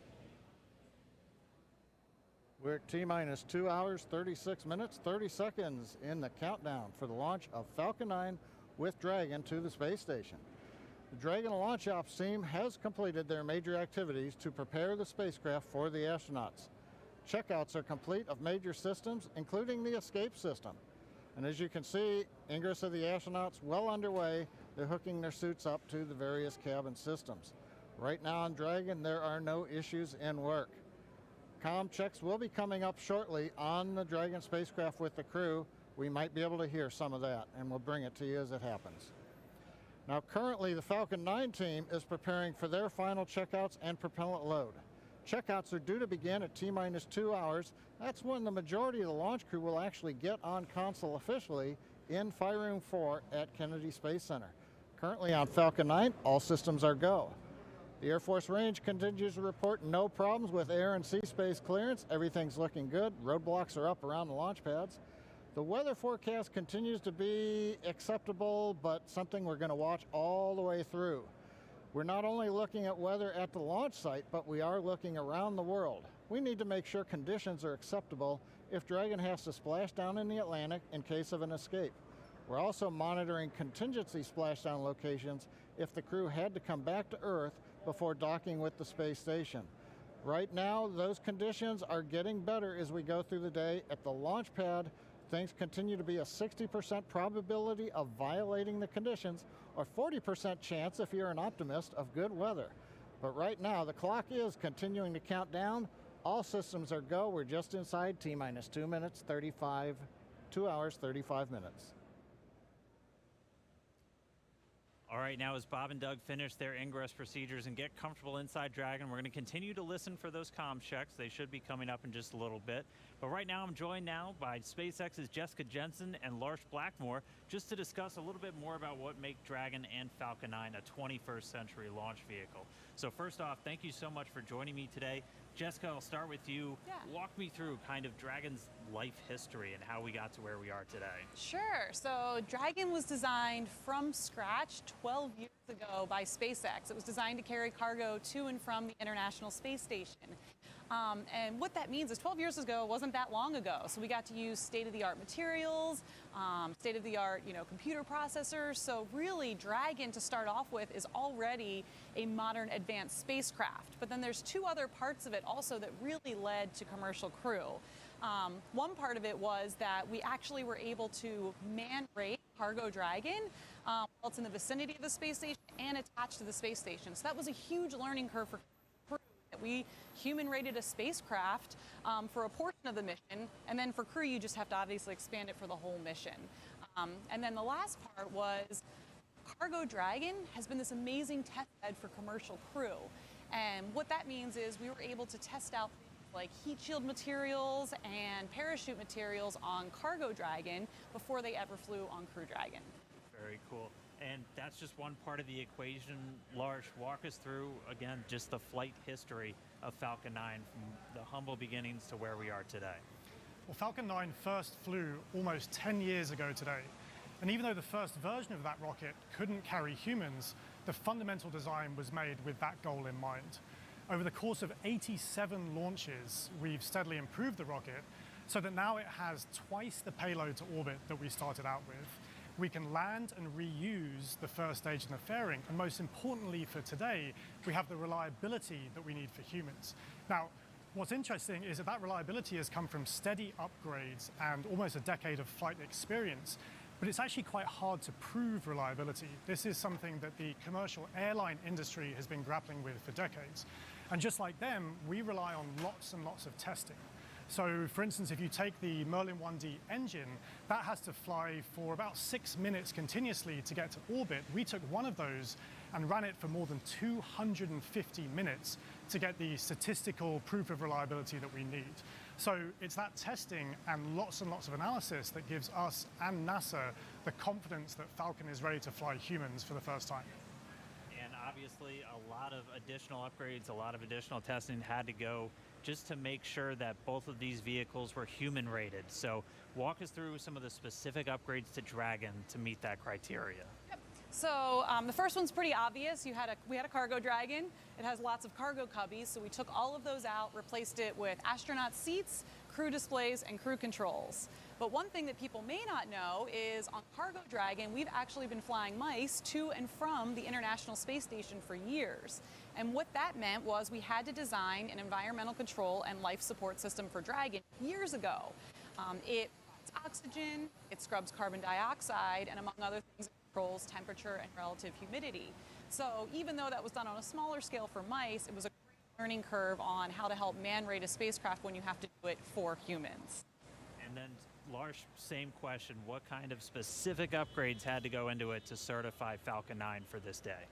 Well, I already mentioned the reliability upgrades. One upgrade that I think is particularly interesting is the launch abort trigger. So people probably know that Dragon has the ability in mid-flight to separate from Falcon and boost the astronauts away to safety in the case that there's some kind of emergency. And that could be triggered by the astronauts or by the ground crew. What people may not know is that Falcon itself has the ability to cause that trigger.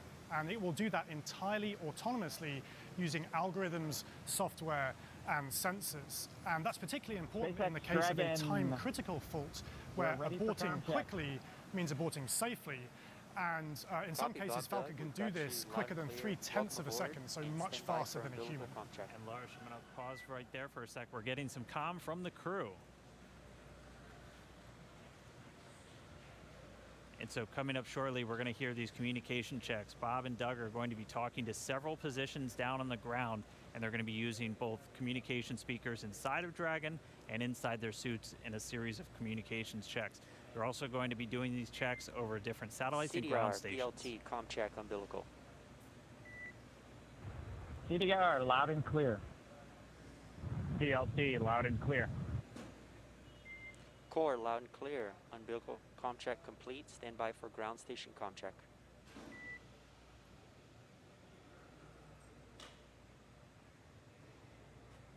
And you'll hear him referred to CDR as Doug Hurley, that's the commander, PLT pilot, that's Bob Behnken. And so that first one we heard was through the umbilical, so that communication linked directly into their suit. Now they're going to do a communication check over the ground stations. We'll also hear one over TDRS, that's the tracking and data relay satellites. Same satellites we use to talk to the International Space Station, that's what we'll be using to talk and track Dragon throughout its entire flight.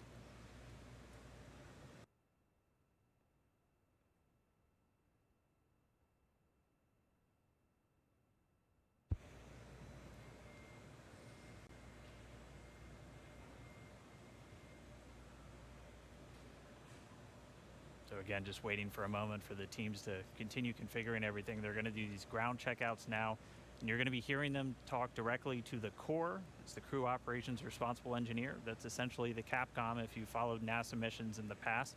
It's a position right here in Hawthorne at SpaceX Mission Control, which is just a few feet away from us, where the team's going to be watching over Bob and Doug for their entire flight. That's where the main person whose job it is to talk to them is going to be sitting.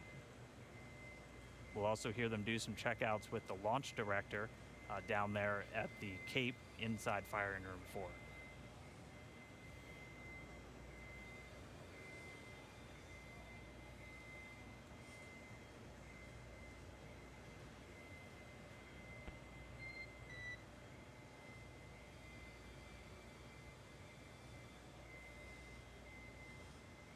And you'll be hearing those very characteristic beeps. Dragon SpaceX contract. SpaceX Dragon, weak but readable. Copy, we have you the same. Stand by, we're still configuring for ground station contract. Dragon copy.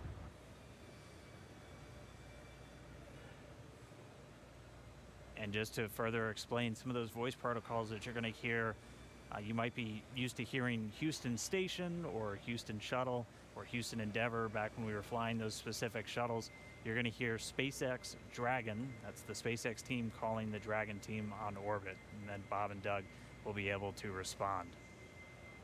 And so they're going to continue to configure. We'll get these ground station checkouts momentarily. And just a reminder, you're going to hear that very unique beeping sound. That's called a quindar, and that's been something that's been used throughout space-to-ground or air-to-ground communications throughout spaceflight history, and that's really just for teams who are in mission control or supporting the launch know when you hear that sound, it's time to listen. Dragon, SpaceX, comm check, ground station. Dragon has it loud and clear, much better, Jay. And core, loud and clear. Ground station comm check complete. Stand by for TDRS comm check.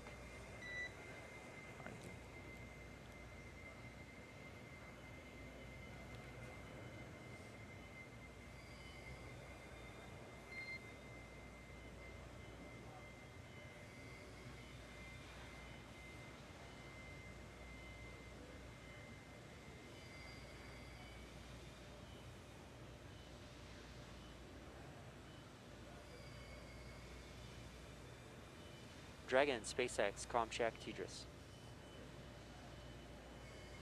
SpaceX, Dragon, loud and clear. Core, loud and clear. TDRS comm check complete. Stand by for checks with MD, LD in the launch configuration. Dragon, MD on countdown 1, comm check.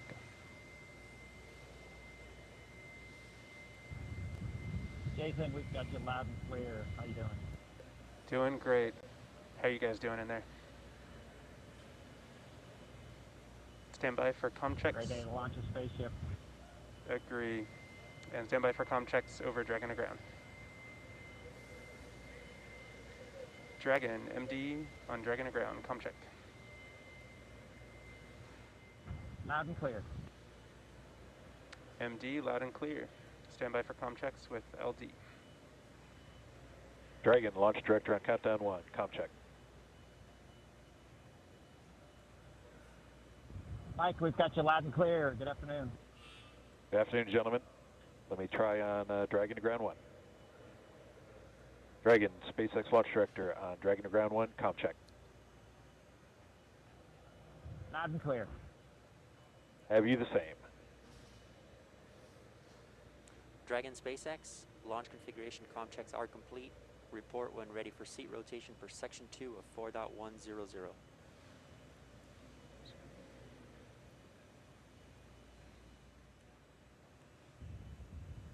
SpaceX, Dragon, we're ready for seat rotation. Copy, ready for seat rotation. We will report when initiating. All right, so that wraps up those communications checks. Everything going good with the spacecraft. Bob and Doug talking to the teams on the ground. Pretty soon they're going to get their seats rotated. Bringing you back inside Hawthorne real quick, I do want to thank Jessica and Lars for joining me real quick, giving us that great insight into Dragon and Falcon 9. Hope you guys got a good spot staked out to watch a launch today. It's great to have you on. Absolutely. Super All right. excited. So we're going to throw it now down to Gary Jordan at Mission Control Houston, who I know is also following along. Over to you, Gary. Thanks, Dan. Great to hear good checks from Bob and Doug in the Dragon vehicle. Here in Mission Control Houston, Flight Director Zeb Scoville has pulled space station flight controllers, and all systems are go for launch. Essentially, the station is prepared for Dragon to arrive 19 hours after launch. Flight controllers here will continue to monitor the countdown, but really it's up to the teams in Kennedy and Hawthorne to get us to liftoff at this point. So we want to hear your comments as we continue to count down to launch, so let's go to the social desk now. Tahira. Thanks, Gary. So taking a quick look at those numbers right now, there are now 1 million people watching our coverage, and Launch America is up to the #1 trending hashtag on Twitter. So let's take a closer look at what's being said online.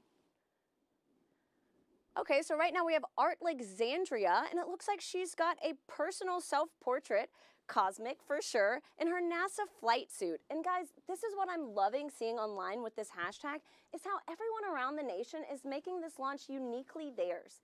And I want to point out one line in her post that says, "I believe that no matter how far the future is, we are on our way towards it." And guys, I couldn't have said it better myself. That's what today represents. Let's take another look. Oh my goodness. Okay, so right now we have Jessica with her space pup getting ready for liftoff. And guys, I'm not gonna lie, we love to see it. So please, if you have any space pets, comment using hashtag LaunchAmerica. As you can see, everybody is thrilled to be a part of this launch today, and I know of one special guest in particular. I'm so pleased to welcome Diana Cohort of Physics Girl. Diana, I hear you have a burning question for Mission Control, so go for it. Hi, Tahira. Thank you so much for including me on this incredibly special day. I'm Diana from the YouTube channel Physics Girl, and I've always been so fascinated by space and especially space exploration because we bring together so many people for such a complicated task to send a rocket up into space. So my question is along the lines of what goes into a mission like that? What we all know, I think we're familiar with how much preparation and training astronauts have to do. But preparing for a mission like this, and maybe preparing in the future for a mission to the moon or to Mars, what kinds of things does the whole team have to do in order to prepare to launch a rocket? So Diana, that is such a great question because, I mean, sometimes I think it does get overlooked what all goes into making a moment like this happen. So Gary, what has the team there in Mission Control been doing to prepare for this historic launch? Thanks, Tahira. And Diana, that's a fantastic question. Really, the operations here are not just starting today. There has been a lot of training and a lot of simulations that have been going into preparing for this moment. Really preparing and getting everyone familiarized with every step of the mission, from launch all the way through docking, and throwing different scenarios at them just in case something were to happen. Every flight controller you see behind me will be prepared to respond effectively. Now, I do want to make a shout out that it's not just the flight controllers here in Mission Control Houston that have dedicated so much time to this launch. In fact, I've been talking to Zeb Scoville, the flight director here in Mission Control Houston, who said that even before he was a flight director back in 2014, they were working on some of the operations for commercial crew missions. But really, this team expands across the country. You've already seen a lot of people working in Hawthorne, in Florida, in Houston, and really it takes an integrated and dedicated team to make a mission like this possible. Diana, thank you so much for the question.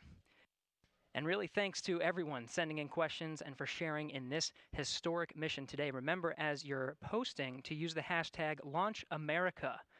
I do want to make a shout out to the flight controllers here in Mission Control Houston. In fact, some traditional flowers have been sent to Mission Control Houston. This dates even back before the shuttle days for every mission to dedicate it to the operations and the controllers here who are working so closely and are integrated in every part of the mission. But now let's head over to Hawthorne for the latest status on the crew and on Dragon. Dan. All right, thank you, Gary. As you can see, Bob and Doug in a little bit different position now. Their suits have been rotated to the launch position.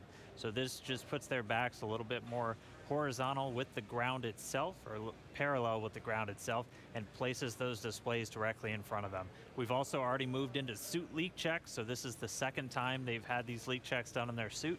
So pressurized nitrox now flowing into those launch and entry suits that they're going to be wearing throughout the dynamic phases of this mission. So right now we are under 2 hours and 20 minutes from launch. We're about 2 hours and 18 minutes and counting from liftoff of the Falcon 9 from the Kennedy Space Center in Florida. It's going to be carrying our NASA crew members today, Doug Hurley and Bob Behnken, aboard SpaceX's Dragon spacecraft. It's been a really exciting day so far. We're fighting against that weather, but we're continuing to press on for launch. The crew has been up since about 6 a.m. as they prepare to head to the International Space Station for part of this Demo 2 mission for NASA. Yeah, and as you can see on your screen, it looks like they're just waiting and getting ready for this mission today. It's been such an exciting day so far. Again, as Dan said, their seats are rotated into launch position so that they can see those screens that you see there on the left side right in front of them. Their suit leak checks have been complete. Their comm checks are complete. So let's throw it over to Lauren in KSC. All right, so Dragon hatch close is expected at T-1 hour and 55 minutes, and we are just pretty close to that. It's getting really, really close. So this is one of the final key visual milestones on that timeline to lift off, the closure of that hatch and locking Bob and Doug inside. Now, we have a couple of special guests joining us with Daryl at the OSB-2 viewing location. That's NASA Administrator Jim Bridenstine and SpaceX Chief Engineer Elon Musk. Daryl? That's right, Lauren. We're here on the 5th floor. We were supposed to be outside on the balcony overlooking pad 39A, but we have come indoors due to the weather. But we are here with two titans of space. And though it might look like this is a reunion of a 90s boy band, it is not. We are socially distanced for good reason. But we are here to talk about space. And I want to thank you both and tell you both it's a privilege and honor to be with you today. We're going to start off with you, Jim, and ask you a couple questions here. I want to ask you, first of all, it's been almost 3 years that you were sworn in as NASA administrator, and you knew from the very first day that you would be right here at the Kennedy Space Center in this moment when a commercial partner was ready to launch. Tell me what it's like to be leading NASA at this very moment. So I want to be clear. I did not know that when I got sworn in. I will tell you, a lot of folks said it couldn't be done. But of course, as soon as I got the job, Elon and I have had a number of conversations. Elon committed that this was something that SpaceX could achieve. We've had challenges. We've had setbacks. We've seen catastrophic losses of capsules and challenges with parachutes. What's that? On the ground, uncrewed. I want to be really clear. Tests. But that's what's unique about SpaceX. SpaceX can do things that NASA historically has not done. They test, they fail, they fix, they fly, they test, they fail, they fix, they fly, until the point where we are today, where not only is SpaceX comfortable, but NASA is comfortable. We are ready to go. But if you would have told me even 2 years ago we'd be right here, I might have even been questioning it then. But this is a monumental achievement. It's a Herculean task by the SpaceX team, which we're very grateful for, and also by the NASA team that has been working hand in glove with them to get to this point. And it's good we have Jim and Elon both here to fact check each other, so that's good. Thank you for that. Elon, in 2002, when you started SpaceX, many in the aerospace industry didn't take SpaceX seriously. You remember what that felt like. Yet here you are, you just sent 2 astronauts in a car made by your car company to launch pad 39A with a spacecraft made by your space company. And now they're launching the International Space Station. So I'm wondering for you, in this moment, do you just pinch yourself thinking, is this really happening? This is a dream come true, I think, for me and everyone at SpaceX. This is not something that I ever thought would actually happen. So when starting SpaceX in 2002, I really did not think this day would occur. I expected 90% chance we'd fail to even get to low Earth orbit with a small rocket. So if somebody told me in 2002 that I'd be standing here with the NASA administrator, meeting the astronauts, and we've got a rocket and spacecraft on pad 39A, the best pad in the world, which is it's an honor to be there, I would have thought, man, I don't know what you're smoking, but it's not. like no way is that true. You know, and so it is. Say it's even a dream come true. I didn't even dream that this would come true. Let it that way. You know, but it is. I am incredibly excited to be here on behalf of the SpaceX team. And as Jim said, this really is the culmination of an incredible amount of work by the SpaceX team, by NASA, and by a number of other partners in the process of making this happen. It's really, you can look at this as the result of 100,000 people, roughly, when you add up all suppliers and everyone working incredibly hard to make this day happen. So it's really hard to believe that this is real. And you're here, and it's amazing, and many of us have been amazed as we've watched you accomplish these things over the years. Jim, back to you. This is all about the commercialization of space. And so in the early going for Commercial Crew Program, it wasn't something NASA was used to. You know, Mercury, Gemini, Apollo, Shuttle, NASA gave the designs and the contractors went out there and built it. This is different. It is. They're building it now. What were some of the hurdles that you had to overcome to get to this point? Well, I think getting people to recognize that when the government provides both the demand and the supply, you're limited in what you're able to do. And of course, back when this program was initiated under Charlie Bolden, General Charlie Bolden, astronaut Charlie Bolden, Congress was not supportive and did not provide the proper funding. And yet he persevered. He pushed forward. And now I think everybody recognizes we have to commercialize space. We've had success now with commercial resupply of the International Space Station. Now we've got commercial crew to the International Space Station. Eventually we need commercial space stations. So what we're using the International Space Station for right now, we're proving that we can compound pharmaceuticals in a way that you cannot do on Earth. We're able to create immunizations in a way you cannot do on Earth. We're printing human organs in 3D. Right now it's just tissue, but eventually we're going to print human organs in 3D using adult stem cells, your skin cells, your own DNA. It's going to transform how we do medicine here on Earth. We're creating advanced materials that you can only create in the microgravity of space, things like an artificial retina for the human eye. So if you have macular degeneration, you don't have to lose your eyesight. Bottom line is this: these markets are the future. And when they materialize, and they are materializing because of the work of NASA, we're going to see capital investment, not just into launch, but also into habitation. And that ultimately is what's going to be transformational for commercial space. Very good. And Elon, in getting all of that going, the ISS and all the activity that takes place on board, it's key that this Crew Dragon operate on a regular basis. As the chief engineer, what were some of the biggest hurdles you had to overcome to get your spacecraft ready to fly this mission? Well, the spacecraft and the rocket have gone through literally thousands and thousands of tests and reviews, both by SpaceX, by NASA, by third parties. We've also, as Jim was alluding to, we've done a lot of flights. So one of the things I think that's very helpful about this flight, about what we're about to do, is that the rocket has flown many times. In fact, even in this, essentially this configuration, it's flown about 20 times. So that means we really have, and I don't want to tempt fate, but a well-proven rocket. And we've flown Crew Dragon to the space station once successfully and brought it back. We've done a tremendous amount of testing on the ground, and when you do the testing on the ground, you always push the limits. So you want to try, you push it way beyond what you'd expect in flight. So sometimes you'd break it because you kind of want to break it on the ground during testing to see what the limits are.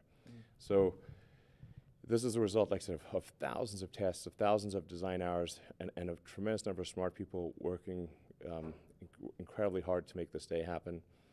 And you've got 2 astronauts on board now. Yes. Do you feel that responsibility? Yes, absolutely. I felt it, I think, most strongly when I saw their family just before coming here. And did you say anything that you can share? I said we've done everything we can to make sure your dad's come back okay. Thanks for sharing that with us. Jim, you had some words with the astronauts. What was your take on how they were feeling? I will tell you, Doug Hurley, Marine Corps test pilot, of course, veteran of multiple space shuttle missions. Bob Benkin, flight test engineer, United States Air Force, again, veteran of multiple space shuttle missions. This is not new to these guys.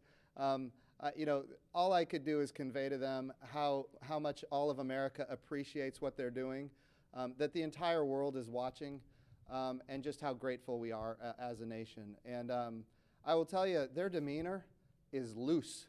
They are ready to go. They were joking around. They're talking about what they had for breakfast and how it might come up later. It was steak and eggs. Yeah, right, I saw that. Yeah. Right.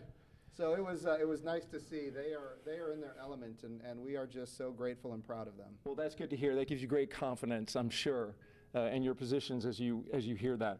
We're going to go to a social media question, and we've got this question coming from Brooklyn. And she wants to know, I noticed some changes in the crew spacesuits. They look much thinner and lighter. What changes in the space capsule allow to have these futuristic suits? Well, we spent a lot of time designing the spacesuit. I personally spent a lot of time on the spacesuits. It took us 3, almost 4 years to design suits that both look good and work well. So you can see a spacesuit in the movie, looks good, doesn't work. and then you can make a spacesuit that works but then doesn't look good. Because fundamentally it's a pressure suit that's got to survive in vacuum. Right. So so it tends to puff up, when it's under pressure, and it's got to handle all that pressure. So it took us many iterations to get the suit to we really want it to look great. Fundamentally, what it's about is like we want to inspire kids to say that one day they want to wear that uniform. They want to wear that spacesuit. And get them fired up about, I want to be an astronaut. I want to work on aerospace engineering. I want to advance space flight. And I think what today is about is reigniting the dream of space and getting people fired up about the future and excited. It's just one of those things that I think everyone from all walks of life, from all parts of the political spectrum in the United States and elsewhere should be really excited that this is a thing that is made by humans for humans. And it's just a great, exciting, inspiring day, and it's one of those, like I said, one of those things that makes you glad to wake up in the morning. Yeah. You know? Functional and inspiring. And there's one on a model right over there, and you got me so excited. I might run over there and put that thing on, Elon. Yeah. They're custom tailored, by the way. Oh, they are. So it's not gonna fit I think you won't fit in that one, but we could make one that you would fit in. Well, I appreciate you. Yeah. I appreciate you saying that. Yeah, because I'm 6'8", so you're gonna have to do a lot of sewing. Well, and the Dragon spacecraft is can take someone who's 6'8". My size. Yes. This commercial thing, I'm getting excited. Yes. Yeah. I'm ready to fly, Jim. Yeah. Sir. We've got another social media question we're going to ask. Ashton J wants to know, how do you think that launching astronauts on American soil for the first time since 2011 will revolutionize future missions? Yeah, so what we're doing here is unlike anything we've ever done before. We are not purchasing, owning, and operating the hardware. We are turning to commercial industry. And going back to the spacesuits, it's the same for the capsule, it's the same for the rocket. We did not tell industry what to build. We gave them top-level requirements. We said, here's the requirement for payload. Here's the requirement for safety. And then we let the innovators, commercial industry, American commercial industry, innovate. And they came up with solutions that had never been dreamed of before. And that's the success of this program. So we're really revolutionizing how we do spaceflight. And I really think when we look into the future, we're going to see these models of doing business with public-private partnerships apply not just to low Earth orbit, which is what we're doing today, but we're taking this model to the moon and even onto Mars. And I hear something about Tom Cruise shooting a movie at the International Space Station. Is that right? I'll tell you what I told Elon just yesterday, and that is this. People ask me about Tom Cruise all the time now, and the answer is yes. We would love Tom Cruise to fly to the International Space Station and make a movie. I'm all for that, and we're going to do what we can to make that happen. But you should know this. There was a day when I was in elementary school and I saw the movie Top Gun. And from that day, I knew that I was going to be a Navy pilot. It's just the way it was. The goal here, and this is what we're doing today. Exactly. And Elon is all about this. Get the kids fired up about wanting to wear that spacesuit, wanting to fly that, go to orbit, go to the moon, go to Mars, reigniting the dream of space, and just getting, people of all walks of life, young, old, excited about the future. Excited. I think anyone who has within them the spirit of exploration should love what's going on today. And if we can get Tom Cruise to inspire an elementary kid to join the Navy and be a pilot, why can't we get Tom Cruise to inspire the next Elon Musk? That's what we need. We need a new generation of many Elon Musks, and that's what this launch is about today. I want to say, speaking of this inspiration piece, it's not by chance that we have the Secretary of Education of the United States of America here. This is all about the next generation. If we have great success in our generation, it's not enough. It has to continue. The challenge with the Apollo program is that it ended. What we're doing now is sustainable, and that's why we have the public-private partnerships and commercial capabilities that are coming online. Very good. And the good news for Tom Cruise is he does a lot of his own stunts. Yeah. So in zero gravity, he should get hurt a lot less. I think it's going to be super cool. Yeah. And as Joe said, it's like this is going to, you want to capture the public imagination, have them see cool things happening in real orbit, real space stations. It's like, I think I'd want to watch that movie. Yeah. And it's like I said, you can think of this like this is really just the beginning, because we want to go from low Earth orbit. We want to go back to the moon, and the moon to stay. Have a moon base like Moon Base Alpha, and have build a city on Mars and be a spacefaring civilization out there among the stars. This is a super exciting future that I think that's the kind of thing where you're like, can't wait for it to happen. If you can't get excited after listening to you guys, I'd say you need to have your pulse checked. Yeah. Elon Musk, SpaceX CEO and Chief Engineer, thank you very much. Thank you. Jim Bridenstine, we appreciate you leading NASA in this time, administrator for the agency. And we're going to send it back to Marie. All right, thanks a lot, Daryl. We saw in the meantime, while that interview was going on, the hatch actually closed. So that happened a few minutes earlier than we expected to. Our timeline has that happening at T-minus an hour and 55 minutes. So a few minutes ahead of schedule right now with hatch closed. And you can see the pad teams there just working on things now. Yeah, right now it looks like what they're doing is, oh, what are they doing? So they perform a leak check. There's a mechanism there called a side hatch mechanism. That is what actually closes the hatch and seals it. And what we'll do is perform a leak check on that for a few minutes to make sure that that's nice and tight, that those O-rings are sealed really, really well. And after that, we will install the, yeah, you can see the leak check ground support equipment there in the technician's hands there. And while we're watching this, Leland, I mean, we just heard them talk a lot about inspiring the next generation. And you're a man of many talents. I know after your flights yourself, you used to head the head of NASA education. I mean, what did that stir up in you? You know, Marie, what Elon said about reigniting the dream of space is so important, that we get our young kids thinking about themselves being in these seats. And when I first became an astronaut in 1998, I was riding on the back of a fire truck celebrating John Glenn's return to flight on a space shuttle. And I saw these two little kids. They had on orange pumpkin suits.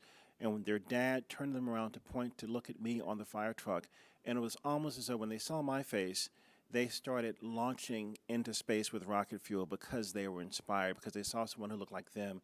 And I think that if we can reignite this dream through SpaceX's launch, through the partnership with NASA, we can get so many more kids to believe in themselves and know that they can be just like Doug and Bob flying on the SpaceX Dragon. Absolutely. I mean, it's really just breathtaking to see them there in their suits now and looking at the screens in front of them. Lauren, I know we've talked a lot about the spacecraft. We've heard about that. But for folks that maybe are just tuning in, what are they looking at in front of them now? Yeah, so they have 3 different touch screens in front of them. Overall, that whole assembly there is called the control panel. So you'll have those 3 LCD touch screens in front of them where they have, the displays are showing them details on the vehicle's pressure, its temperature, there's audio control. That center screen has the procedures that they're going through today on day of launch. You can also see the vehicle's attitude. You can see its velocity, its apogee, its perigee, its inclination, details on the status of the hatch, the thermal control system loops, basically all the cool stuff that helps them have situational awareness of the vehicle. That's displayed on those displays. Additionally, there are some actual buttons on that button panel that you see down below. And some of the things that allow them to do is if the crew ever needed to do any sort of manual overrides like that, right in the middle, right underneath that center LCD screen, that's the crew's ability to initiate an abort. It's called an abort handle, and it's right in the middle where both crew members could use it if they needed to. And the audio controls are also on those button panels. When they're not in their suits, there's actually speakers that are coming off of the control panel that allow them to hear mission control, hear the core, hear ISS, when they're not in their suits where the audio systems are integrated into that. And we see them using the touch screens now. Leland, what's your take on this? Because this has got to look totally different from what you were looking at during Shuttle.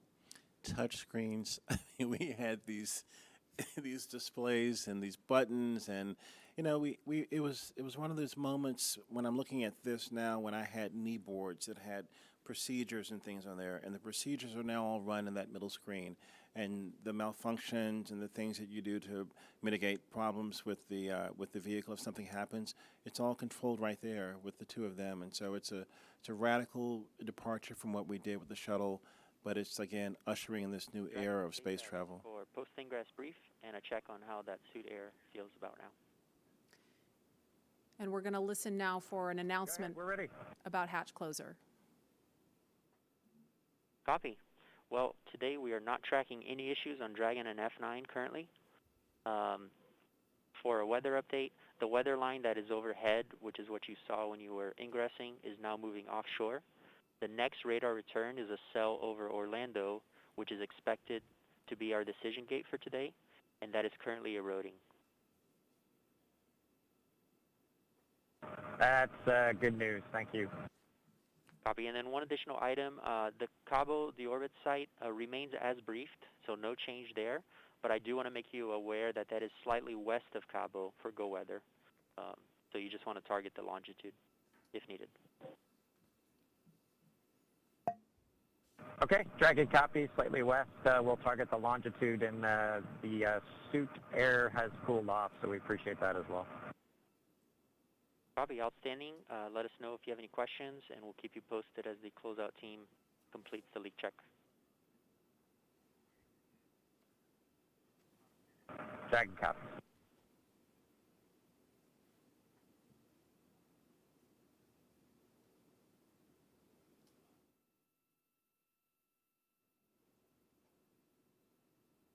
So what we actually heard was a little bit more discussion about the weather, still looking at things, and we're about a minute away from an announcement about hatch closure. Excuse me.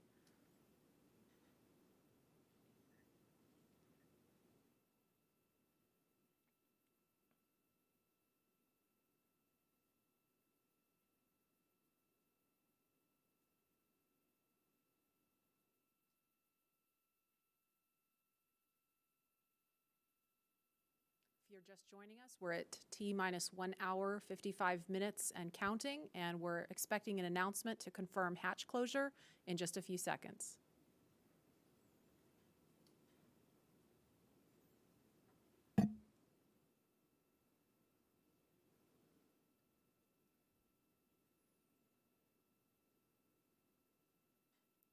Dragon, SpaceX, for comm checks with Falcon 9. Go ahead. Okay, we are ready for that at that time, if you are ready. We are ready.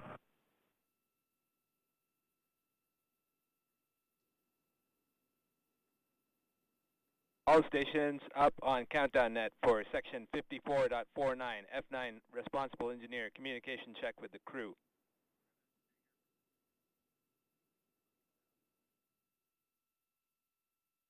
Start with guidance, navigation, and control. Dragon GNC on countdown 1, comm check. GNC Dragon, loud and clear.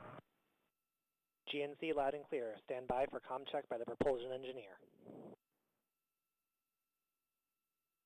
Dragon, prop on countdown 1, comm check. Prop Dragon, loud and clear. Prop, loud and clear. Stand by for comm check with the avionics engineer. Dragon, avionics on countdown 1, comm check. Avionics Dragon, we have good loud and clear. Avionics loud and clear. Stand by for comm check with the ground segment engineer. Dragon, ground segment on countdown 1, comm check. Ground segment Dragon, loud and clear. Ground segment loud and clear. Stand by for comm check by launch control. Dragon, launch control on countdown 1, comm check. Launch control Dragon, loud and clear. Launch control loud and clear. Stand by for comm check by the chief engineer. Dragon, chief engineer on countdown 1, comm check. Bala, Dragon has you loud and clear. Chief engineer, loud and clear. This completes the F9 responsible engineer comm checks. Dragon, chief engineer on Dragon to ground. Go ahead, sir. I was just doing a comm check on this loop. Good luck, guys, and buckle in.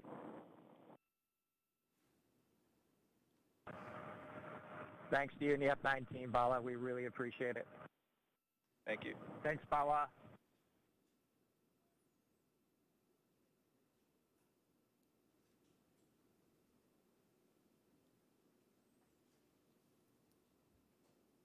So we just heard a series of comm checks there, and Lauren, I don't know if you want to describe a little bit more about why that's important, and we heard the acronym GNC. They said guidance, navigation, and control really quickly, and then went back to the acronym GNC. Can you kind of explain to folks what that means? Yeah, the launch chief engineer, Bala, as you heard them thanking him towards the end, initiated a comm check with all of the different subsystems that those engineers that are on console and those operators today, and talking with the crew, making sure that they were able to communicate with them bidirectionally, and just handing that check off from all of the different stations on console today. That was really, really cool. We obviously don't do that when there's a satellite on top of the rocket, so this is the first time for a real flight that we've done that operation, which is very awesome. And now that the hatch is closed, a lot of the work of this team is done. But I mean, they're obviously not finished. They're not ready to leave the white room just yet. You were talking to some folks about what's going on in this room now. Yeah, that's right. They should be completing the hatch leak check. You sort of pressurize that area between, there's 2 O-rings that are there, and we want to pressurize that area, see if it holds pressure. It's a very, very sensitive test, very high criteria for passing. And so once that leak check is shown to be okay, and that the capsule or that those O-rings are able to hold pressure, what the team will do is they'll go back into that area, into that access panel, and install what we call the SPEP, which is the side pressure equalization plug. Once that is plugged, you've really closed everything up. And when the crew splashes down, what they'll actually do is pull that plug to equalize pressure across the hatch so that you don't cause the hatch to buckle due to a pressure, the hatch or the capsule, the weldment, any of the vehicle to buckle due to a pressure differential. So they should be adding that plug, and then they'll cover up that side hatch access panel with the TPS panel or thermal protection system panel, close it up, and that'll make sure it stays safe on ascent. And now, obviously, we're looking at a view from the outside, the top of Falcon 9 and Crew Dragon. We can confirm a good side hatch leak check. Dragon copies, good leak check.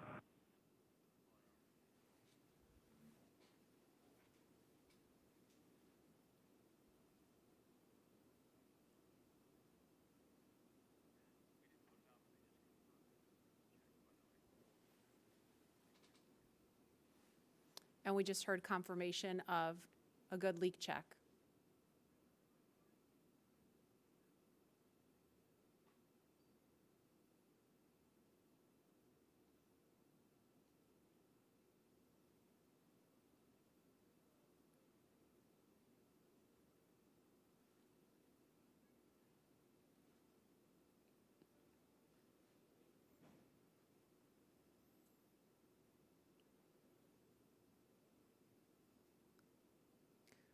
If you're just joining us, you're looking at the Falcon 9 rocket with Crew Dragon sitting on top. Inside that capsule on top are NASA astronauts Bob Behnken and Doug Hurley.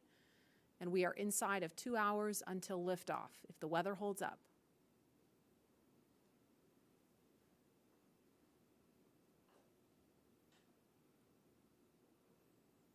There's another stunning aerial view of the crew access arm extended out towards Crew Dragon.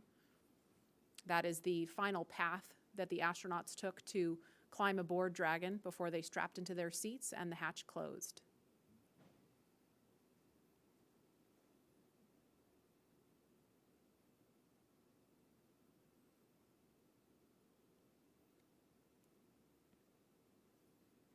And no doubt Bob and Doug are focused on the mission ahead, but you know, we also heard the administrator and Elon Musk talking about how they've been kind of jovial and joking around. And Leland, you kind of mentioned to me during that segment that that's really important. It really is, Marie. When we were in the vehicle, after we got to this point when the hatch was closed, we were all going back to those moments of our training, you know, when we were going through, you know, ascent and entry training on the shuttle and just different phases of flight that we would be going through. And we would think about some of our instructors who got us there. You know, in our crew notebooks, we would have names of people that were very impactful in making sure that we were perfect in our training. And that looks like a view of Air Force One. Flying near Launch Pad 39A for a special guest to have a special view of the astronauts on the launch pad. President Trump on board, making his way to Kennedy Space Center to hopefully view a launch at 4:33 this afternoon.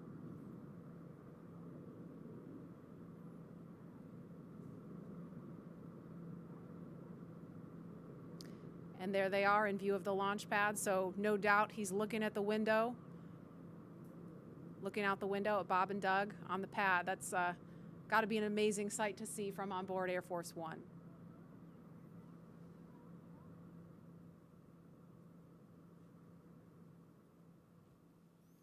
And we are at T-minus 1 hour, 46 minutes, 22 seconds and counting from launch. And guys, the last time we actually did a little bit of research when we found out that the president was coming. The last president to witness a launch from here at Kennedy Space Center was Bill Clinton. That was back in October 1998 for STS-95. So it's been a minute.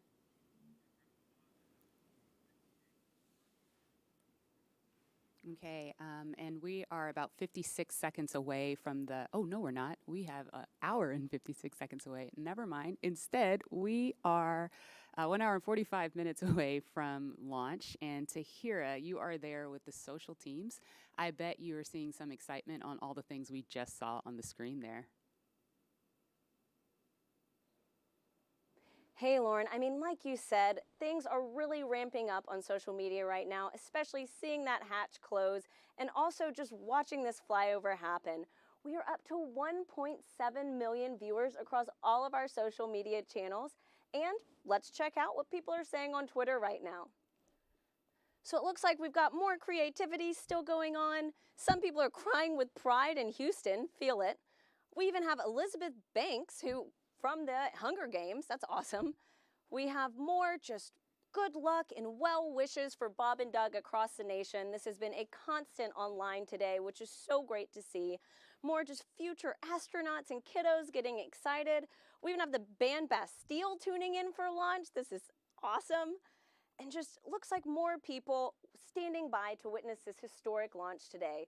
And so, guys, on top of what's being said on social media, we've also got a lot of well wishes from everyone across our country showing us what today means in their creative way. So let's take a look at that video. I am so ready to launch America.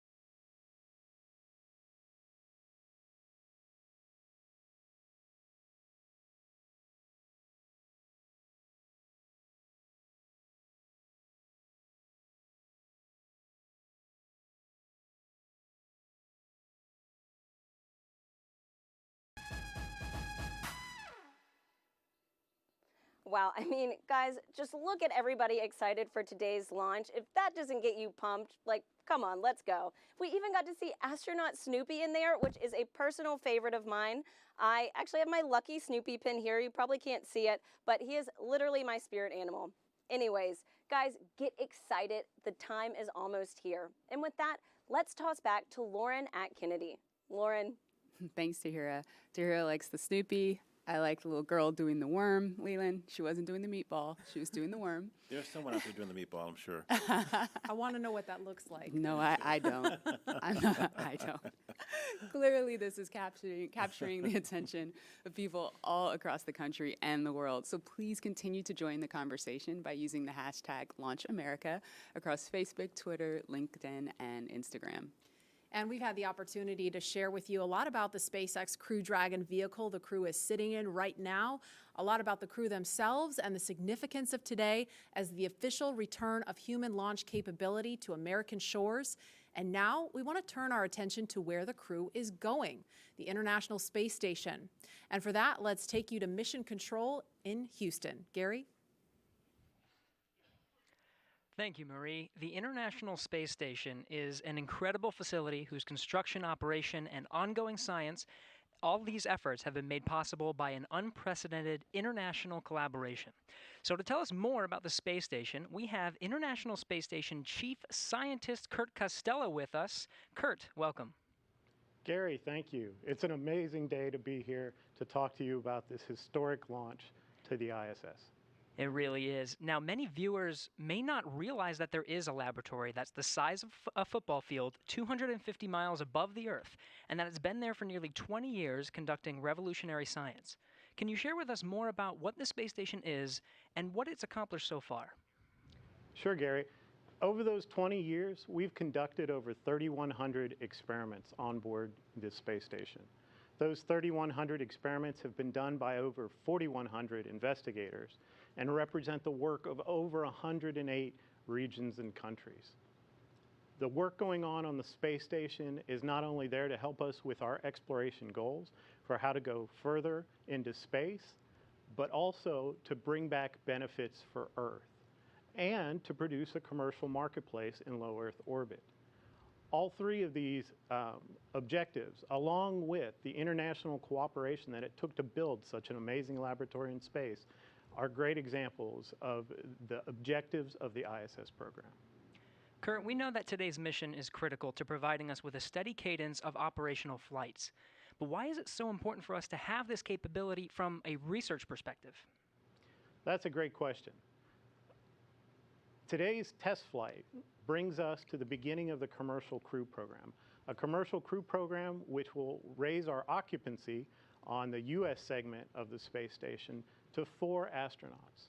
And that 4th astronaut comes as a real premium to doing research on the space station. The tasks don't get particularly more intensive to do systems and maintenance, so that 4th astronaut, that time becomes dedicated to performing more science.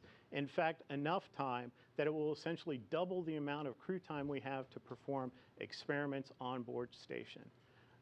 The return to U.S. soil also brings us the ability to return samples more quickly and get human samples back down to the ground more quickly as well. Kurt, you're talking about all this great research, you're talking about scientific experiments, but what would you say to someone who's watching this and thinking, this isn't relevant to me, I'm never going to space, I don't do science? What do you say to those people? Well, again, one of the focuses is on the ISS benefits for humanity. And for all of us who've been stuck at home during the COVID-19 pandemic, we've been wondering, wouldn't it be nice to have more bandwidth? Why does the internet slow down? Some of the research we're doing on board space station, particularly into Z-band optical fiber, is using the fact that we don't have sedimentation in a microgravity environment to develop new materials that'll help us build more perfect fiber optic cables, which will allow us for better bandwidth and lower cost in implementing networks here on Earth. And then if you're not really a tech geek, maybe your interests lie more in human health. And then we have multiple experiments going on to help us develop new drugs, new treatments on board the ISS.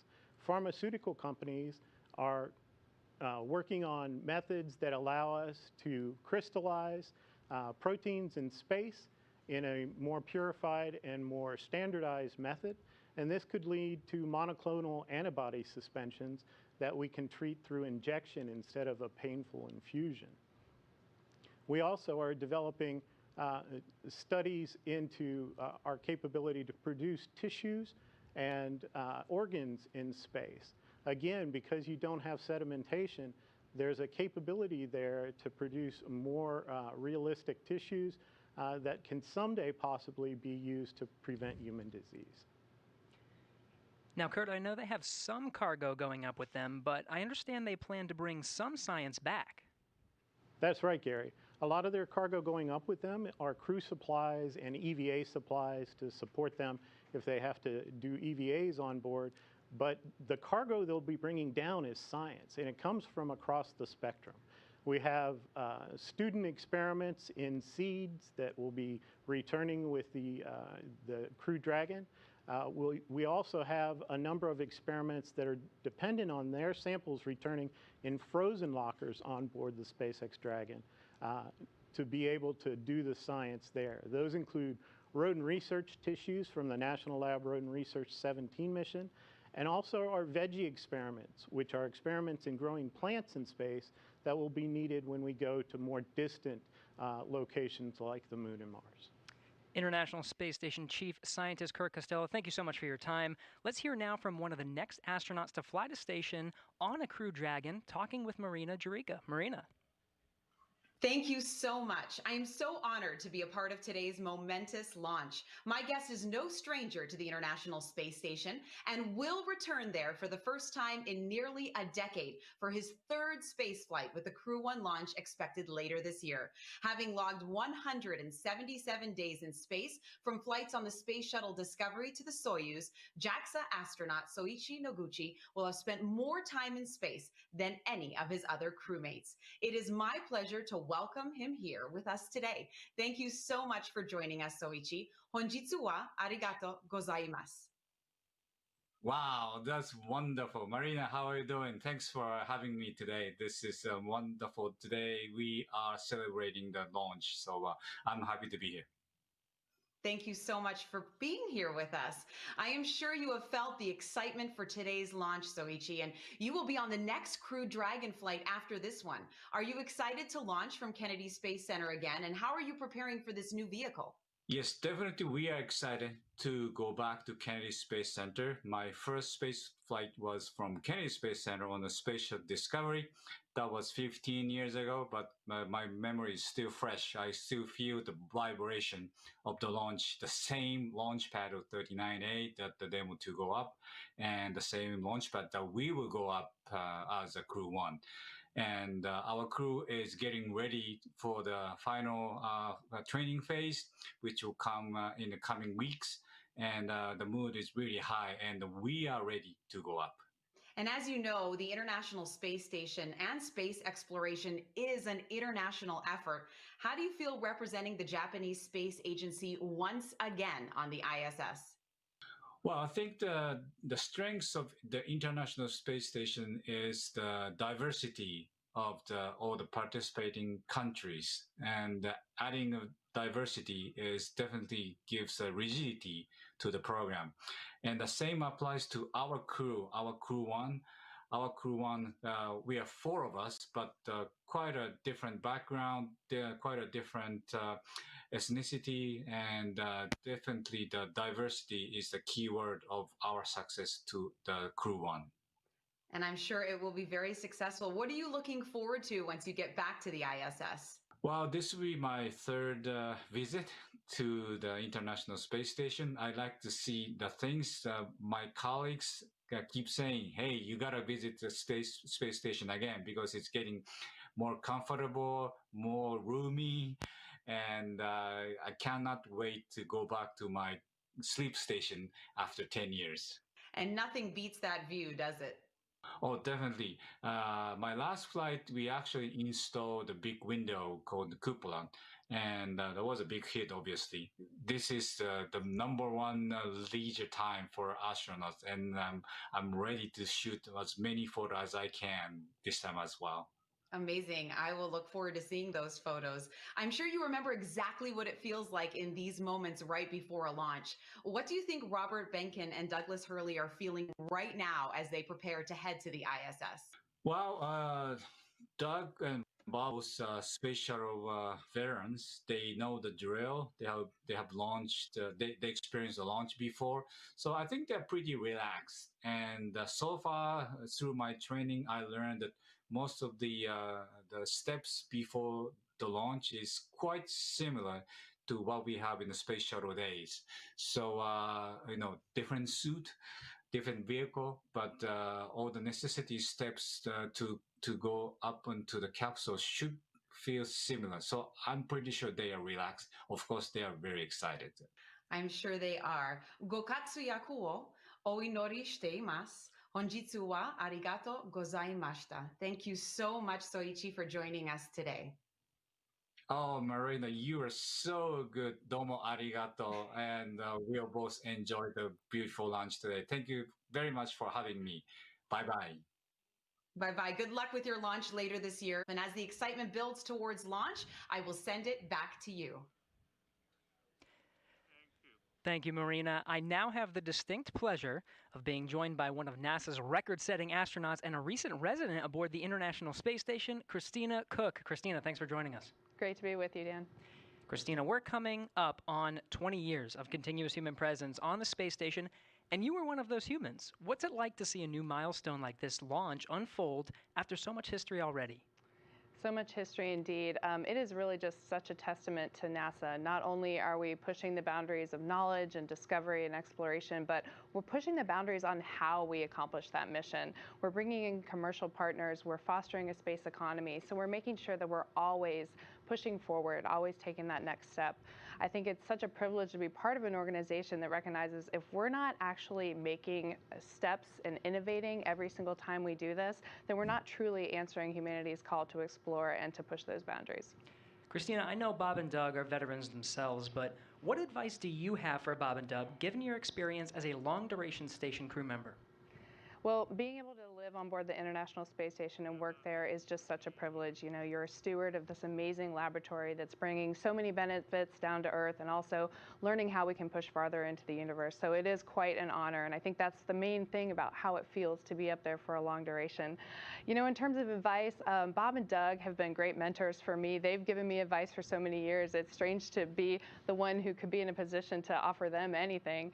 But I would say that as, you know, shuttle flyers, they used to participate in missions that were really, really intense, go, go, go all the time. Long duration space flight is more of a marathon than a sprint. So I would tell them to take that moment, enjoy it, and, you know, really welcome the opportunity to have part of your mission be taking it all in and sharing that with the people that got you there. Thanks again, Christina. Always a pleasure to hear from you and fantastic words. Thank you for sharing. Thank you. My pleasure. So once again, once Bob and Doug arrive at the station, they'll be greeted by astronaut Chris Cassidy, but before we do that, let's toss to a briefing.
Hello, everyone.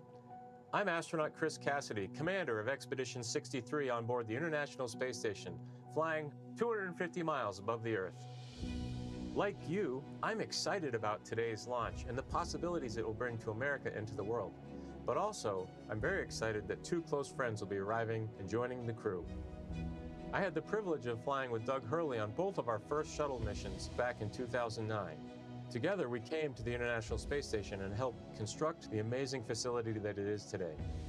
Although this will be my first mission with Bob, it was my honor to follow him as the chief of the office when he left back in 2015 to begin training for this amazing mission.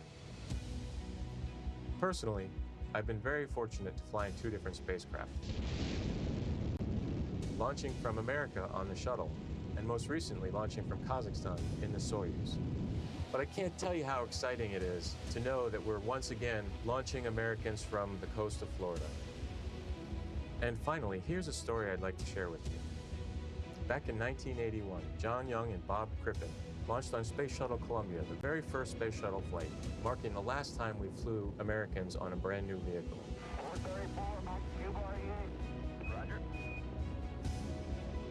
With them, they flew an American flag, representing America's technical prowess. Roger roll, Atlanta. 30 years later, that same flag was flown to the International Space Station. This flag remains here today, waiting for Bob and Doug.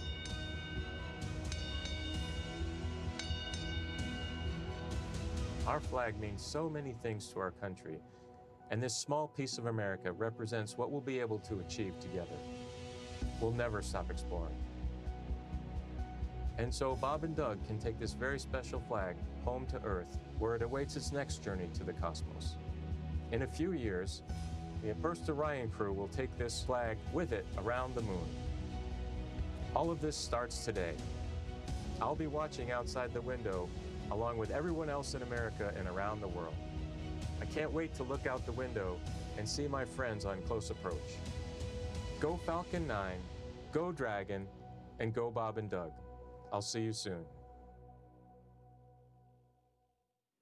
And that was a very special message from NASA astronaut Chris Cassidy. Right now, the lone American aboard the International Space Station, so he will be ready and waiting to welcome Bob and Doug when they arrive tomorrow, if liftoff happens today, a little later tomorrow morning.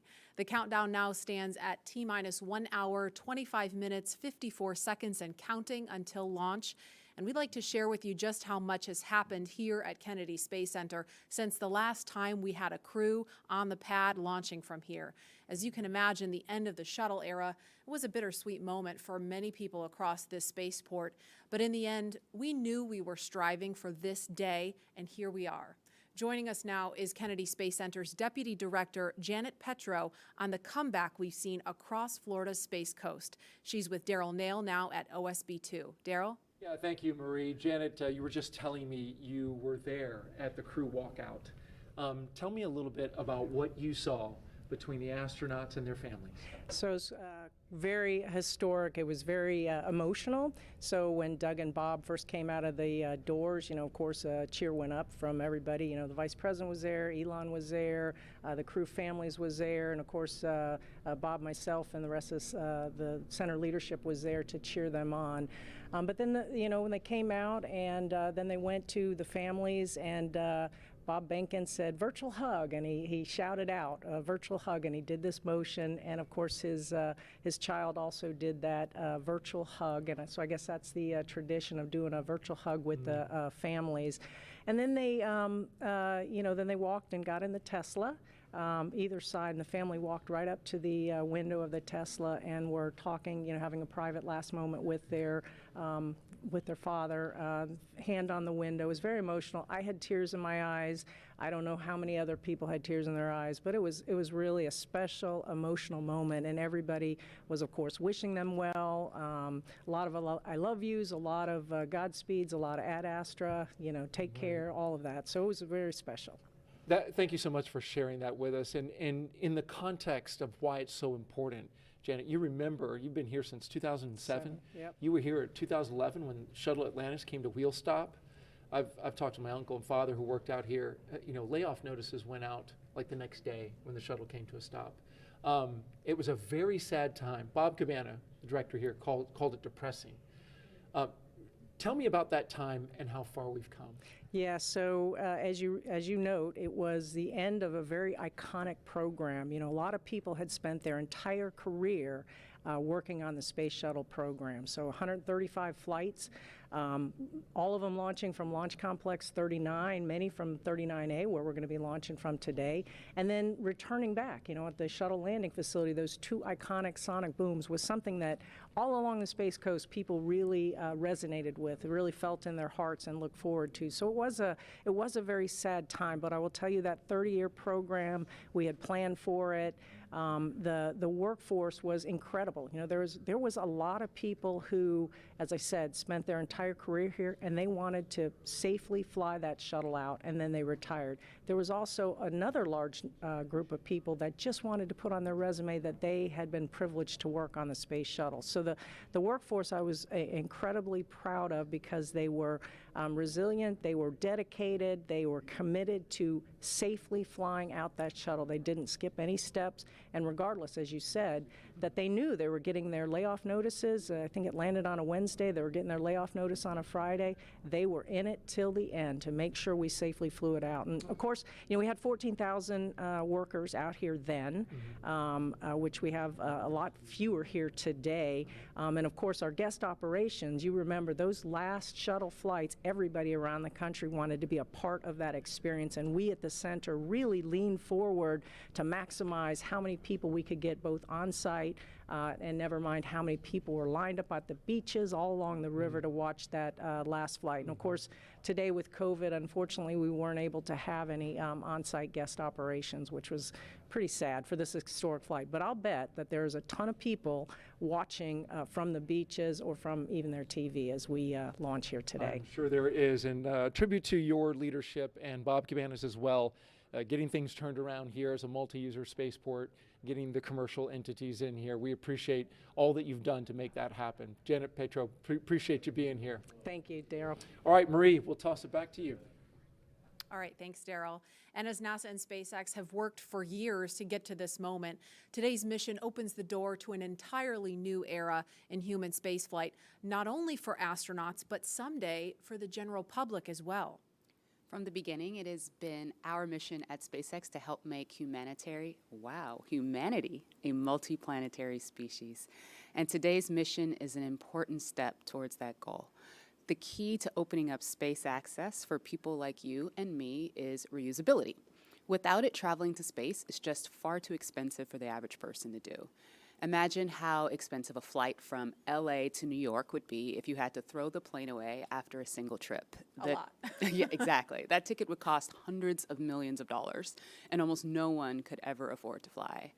Both the Dragon spacecraft and the Falcon 9 rocket are designed to be reusable, which not only improves the reliability of the vehicles in that they're flight proven again and again, but it also drives down cost.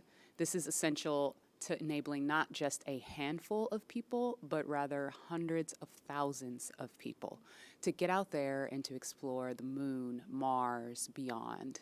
And I, for one, it is my dream to visit Jupiter's ocean moon, Europa. Leland, you're one of the lucky Earthlings that's had the opportunity to get off the planet and go explore. Where would you like to go next? You know, Lauren, I think I would like to go to Mars and, be there for, about a year each way and then a year on the Martian surface. But the one condition I would have to have, my pups would have to go with me. Because it's about exploring new places, but taking your family with you. We have these crewmates that are people that you get to know and love, over a course of training, but it's nothing like having your family with you. And I think that's something that we're going to be seeing in the future, people living and working on other planets as a family. I think there are a lot of people who want to see your dogs with you in space. Well, we've seen them in an official portrait. I know that the dogs came in with you to take a picture in your spacesuit back in the day. Yeah, there it is. Well, we kind of snuck them in. No dogs allowed at NASA. Well, they had their moment. They sure did. And knowing that the opportunity to fly to space as a private citizen or a private dog maybe one day is right around the corner, we have a new poll question on Twitter for you. So if you were given the opportunity, would you travel to space? Let us know, and we'll share the results a little bit later. All stations come All right, well, there is not a lot of cargo. Chief Engineer Technical Poll for launch escape arming and propellant loop. All right, now while there's not a lot of cargo in today's mission, Dragon is carrying 2 special payloads, aside from Bob and Doug, of course. The first is a series of custom art pieces entitled Humankind by Los Angeles artist Tristan Eaton. These indestructible, double-sided paintings are made from gold, brass, and aluminum, and they celebrate how far humanity has come, as well as how far we still have to go. It includes a beautiful homage to the Saturn V rocket, as well as a nod to Bob and Doug's current ride to space. You can find more images and information about these pieces on SpaceX's social channels. Next, in the spirit of inspiring the next generation of explorers, we wanted to celebrate the class of 2020, from kindergarten all the way through graduate school. SpaceX and NASA invited students from around the world to submit their photo to fly on America's first human spaceflight in nearly a decade. Each graduate's photo was used to create a mosaic image of the planet Earth, which we printed and is being flown aboard Bob and Doug's flight on the Crew Dragon spacecraft. We received nearly 100,000 photos. So thank you and congratulations to all the world's graduates. I am so proud of what we're doing today. And I think about regular people flying in space on a SpaceX rocket one day. When I first went to space, I thought my primary task of installing the Columbus laboratory would be my aha moment, but it was when Peggy Whitson invited us over to the Russian segment to have a meal. She said, "You guys bring the rehydrated vegetables, we'll have the meat." And we're doing this, having this meal, and it's with African American, Asian American, French, German, Russian, the first female commander breaking bread at 17,500 miles an hour, going around the planet every 90 minutes. And when I think of that perspective shift that I got looking out the window, flying over my hometown, flying over Leo's hometown in Paris, flying over Yuri's hometown in Russia, it brought us all together as a civilization. And I think that's what spaceflight does for us. The more people that have the opportunity to go to space will feel like it's an international family of people working together for the good of humanity and all humankind. Absolutely, and it's exactly what that piece of art was all about. Yeah. And following today's mission, we will be one step closer to a future where we can all have that experience. We can all have that orbital perspective and the ability to explore new worlds. In just over an hour from now, Bob and Doug will be the first people to launch on an American vehicle in almost a decade. For the team at SpaceX, it's really hard to put into words how honored we feel about the trust that Bob, Doug, and NASA have put into our team to carry out this critical mission. I worked on Crew Dragon for 2 years, and I can just imagine what all of my friends and colleagues are thinking right now as they sit in anticipation and excitement for what's to come. Absolutely. And speaking of those who have carried the hopes and dreams of science and exploration, we have a few shout outs to share with you from some big fans of NASA and SpaceX. Wow, we're making history again. The NASA program.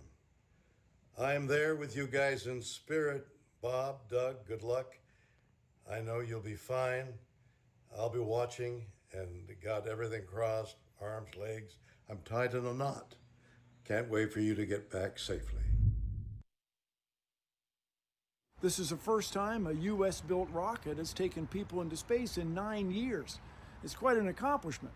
So for us at the Planetary Society, more rockets means more exploration. More people in space means more exploration. More countries involved in the endeavor of spaceflight means more exploration. This is how we know the cosmos and our place within it. So congratulations, SpaceX. Here's wishing your team, and the crew especially, a safe journey and the joy of discovery. Let's go. And a big thanks to William Shatner and Bill Nye for those well wishes. And while we're keeping an eye on the pad, we want to bring in NASA astronaut Rex Walheim. If that name rings a bell, it's because he flew 3 space shuttle missions to the International Space Station, including the final one by Atlantis, STS-135. He was one of the last 4 people to ascend the tower at Pad 39A and head to space, and he currently is Deputy Director of Safety and Mission Assurance at Johnson Space Center in Houston. Rex Walheim, thanks for joining us. You and Leland actually flew together. Hey, Rex We did. Dog. Great flight. Really enjoyed flying with Leland. Hey, old dog.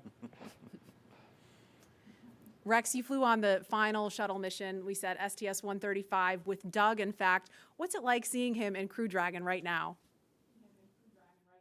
It's great. This is what we've been looking forward to. You know, after the end of the shuttle program, you know, it was a very important time where we wanted to transition to this commercialization of space flight to allow these commercial companies to take our astronauts to and from the space station. So in the 9 years we've had since we last landed on Atlantis, we've really worked hard for that. We've worked with our SpaceX partners and our Boeing partners, and here we are. Today's the day. We're taking that first step in this new era. What do you remember most about launch day for STS-135? I think it was just you felt the weight of it. The space shuttle was a storied program, 135 flights, and thousands of people had poured their lives into this program to launch probes to the planets, to launch the Hubble Space Telescope, and then, of course, to build the International Space Station. So you knew the incredible accomplishments of this program, and so you wanted to finish strong. And then when it finally became launch day, you'd finished the study, and you'd worked really hard, and now it was time to kind of soak it in. And I think that's what Bob and Doug are doing right now. They're sitting on the vehicle, talking to each other, listening to the sounds, and feeling the vibrations as it starts up. And it's going to be a great experience for them. Hi, Rex. What is your take on private astronauts going to space? I think it's great. I think the more we can do to commercialize space, to make access easier, the better we are. And I think that's part of this whole program. You get the cost down, then more people can afford it. And you get the cost down, you can do more things in space, more science, more research. And it is a transformative experience to fly in space, and I wish more people could see that. When you look out on the planet, like Levin was talking about earlier, with your crewmates from different countries all around the world, it gives you a different perspective. It gives you a perspective that we're all crewmates on this planet Earth. And we kind of get that now with the pandemic. We understand that we're all in this together. And that's what the space program does, and I want to see more people get a chance to see the Earth from that vantage point. And I think it'll bring us all closer together. Hey, Rex, a very serious question here. The worm or the meatball? Leland, I saw you dissing the worm earlier. How can you do that? The worm is awesome. I'm so glad to have the NASA worm insignia back. It's great. All right, well, thank you very much, Rex. We appreciate you. And as we watch Bob and Doug there in the capsule, we are an hour, 10 minutes, 57 seconds and counting from launch, and we're going to send it over to Hawthorne for an update. Jesse? Thanks, Marie. We're just an hour and 13 minutes away from launch, and things are really getting ready to pick up here. Since arriving at the spacecraft, Bob and Doug were helped by our closeout engineers to get into their seats, attach their suits to special umbilicals that provide breathing air, pressurized nitrox, and a communication link to Dragon systems. They conducted leak checks, which were successful, and communications checks with the Corps here in Hawthorne, which is the person who will speak to them directly throughout the entire mission, as well as the launch director in Florida. This is where they are checking their comm path through both ground stations and the tracking and data relay satellites that we'll use to talk to the crew the entire way to the station. Right, and after those suit checks were complete, the closeout team was able to seal up the hatch, which also got its own leak check, and we confirmed that it was good to go. The closeout team at this point has already departed the area around the pad. They're about 25 minutes ahead of their schedule, and right now weather operators are kicking off their final check on wind speeds at the pad, which are going to be used, and they're really important for that final go, no-go for launch. Before we get to that final go, no-go, various teams at both NASA and SpaceX are going to do some internal go polls, just making sure conditions are good with Falcon 9, the Dragon, the crew, the range, and the space station before the final go is given. So let's check back in with Houston real quick for a status on the team there supporting the space station on their readiness for launch.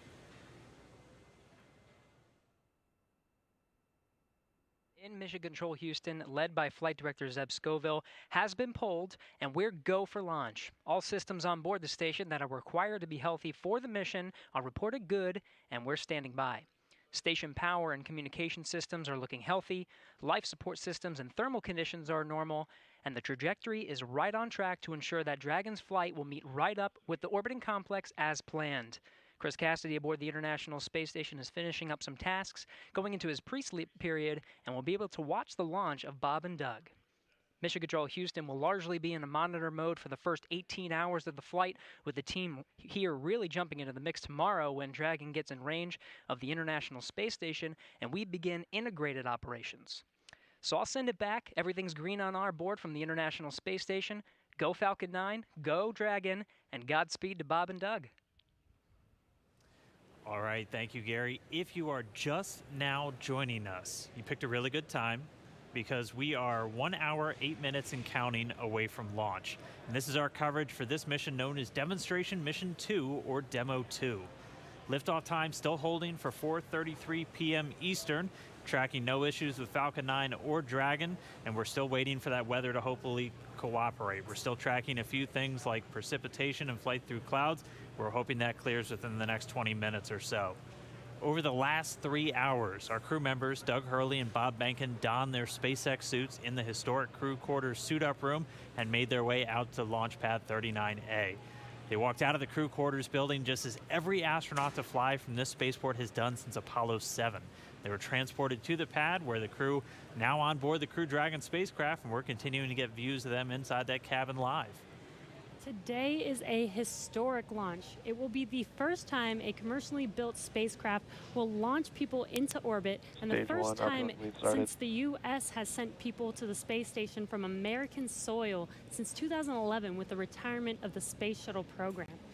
Over the next hour, we will conduct a series of polls to get ready for launch, have Bob and Doug arm the launch escape system, and begin fueling Falcon 9. Launch is set for 4:33 p.m. Eastern. This will include a 12-minute flight to orbit and then a 19-hour flight to dock with the International Space Station at 11:30 a.m. Eastern Time tomorrow. Today's mission is the culmination of years of work between the teams at SpaceX and at NASA. Demo 2 is going to be an end-to-end flight test. We're going to start with launch today, go all the way to docking with the space station, and then when Bob and Doug come home, splashing down in the Atlantic. And this is going to be the final test for NASA to certify SpaceX for regular crew flights to the space station. And we've been hearing a little from the crew on board Dragon, which they are currently strapped into their seats, as you can see on your right screen. They're already through their seats, or they've already been strapped into their seats, and through communications and leak checks, they're able to follow all the milestones still ahead on those displays just above them that you can see there. Go ahead. Yeah, we're going to equalize the pressures in the common manifolds just to raise them a little bit. So we will be momentarily cycling the tank isolation valves. I just wanted to let you know for awareness. Just wanted to take a pause to listen into the nets. Okay, we appreciate that, Jay. So they'll be getting insight into all of the Dragon and Falcon 9 systems as we proceed towards launch. At T-minus 1 hour and 7 minutes, let's check in with John Insprucker for a status update on both of those vehicles. What's the update, John? Well, the good news is we've had a smooth countdown this afternoon.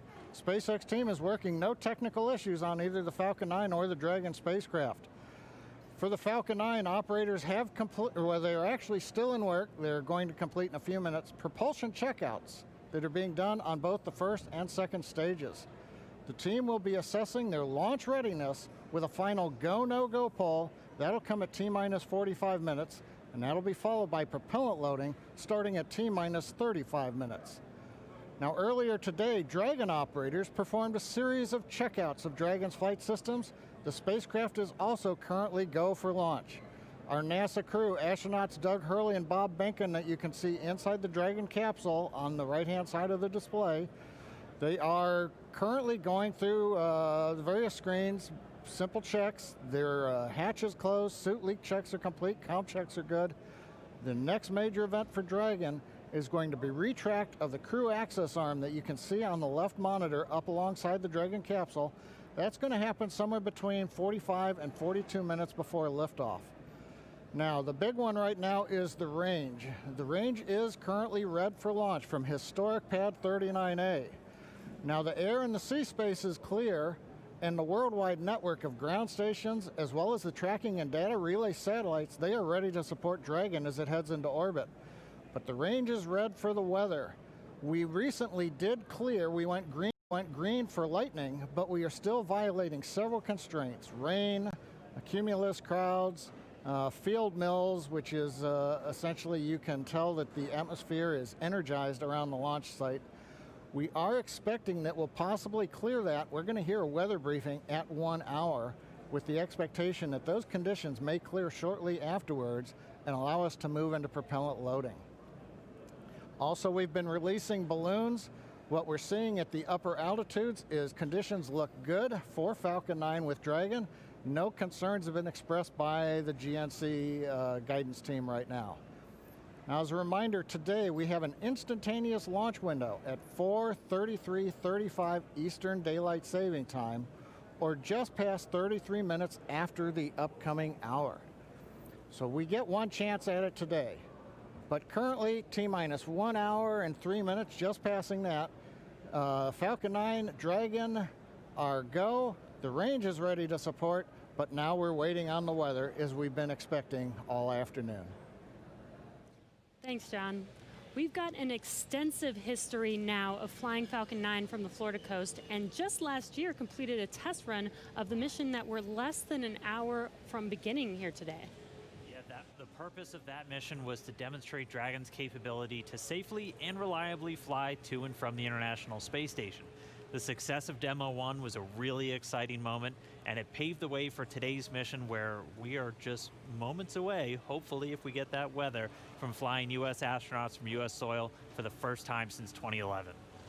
Dragon and Falcon 9 together have years of operational experience, or what we refer to as flight heritage. As I mentioned earlier, SpaceX has successfully completed 21 flights of Dragon to and from orbit since 2010, including 20 trips to the International Space Station. Not only have we conducted thousands of hours of testing, we've also enhanced and added a number of safety features to Dragon. Much of what was learned with the cargo Dragon was leveraged in the design of this valve vehicle. cycling is complete, expected behavior, and wanted to hear if you were able to hear those. We actually did, Jay. We were just making a comment about that and heard some clicking, and Bob watched it on the systems display, so absolutely. Copy all.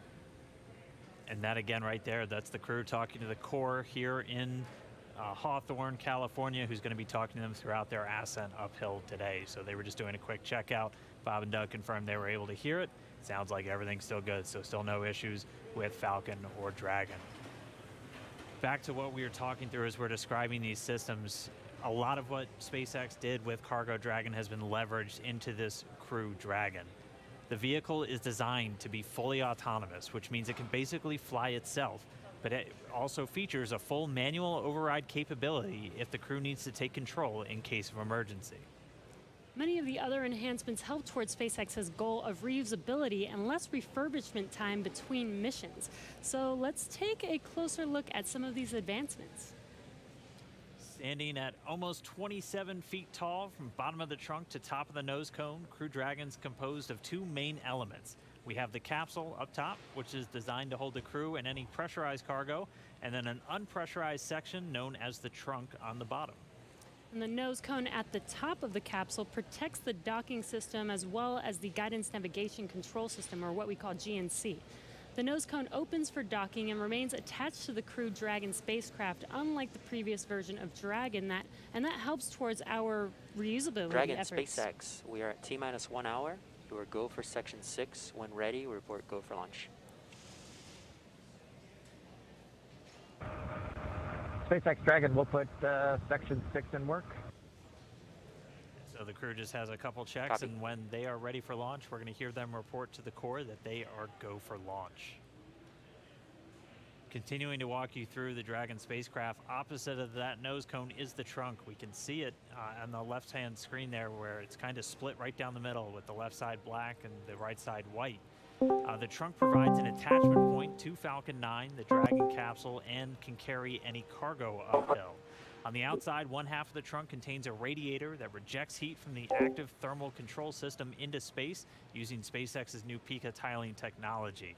The other half contains solar cells that are used to charge the spacecraft's batteries during flight. SpaceX Dragon, Bob and I are go for launch. And you heard that call out right Copy, there. go for launch. Next up will be the go no go pull at T-minus 45. Bob and Doug are go for launch, and Hey, next Captain, up, we're holding in step 6.5. you're hearing it live from the nets. This is amazing, very exciting. The spacecraft is designed to accommodate up to 7 crew members with modular seats that can be removed and replaced by additional cargo. The seats are made of carbon fiber and will be custom sized for any crew members flying on board. That control panel that's centered between the pilot and commander seats consists of 3 touchscreen displays, and that just again allows the crew to operate the vehicle and fly it manually, but also look at all of their procedures, relative position over the Earth, the space station, any alarms, alerts, anything that they could possibly want to do on Dragon is through those touchscreens. And lastly, our Super Draco launch escape system is a key safety feature of Crew Dragon, giving the crew the ability to safely escape from the time of launch all the way to orbit. And that launch escape system was put into work a little bit earlier this year, again on that in-flight abort test. As we look to the future beyond this test flight, the first operational SpaceX crewed mission for NASA will be a little bit later this year after Bob and Doug come home.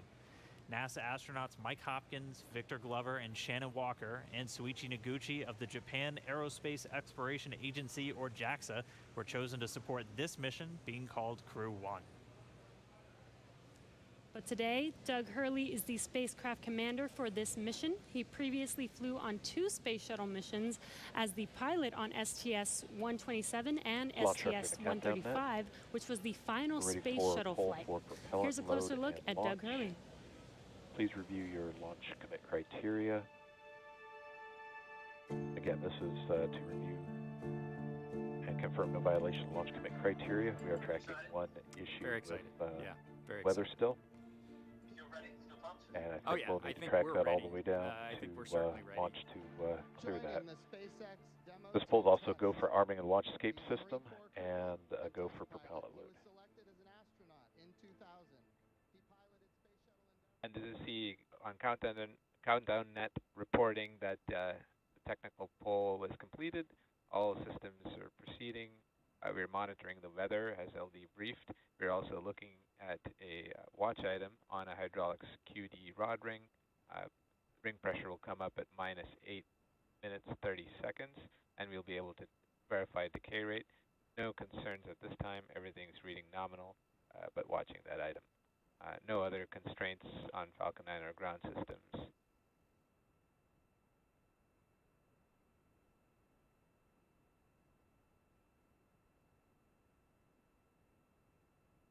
Stage 2 RP1 bleed is complete.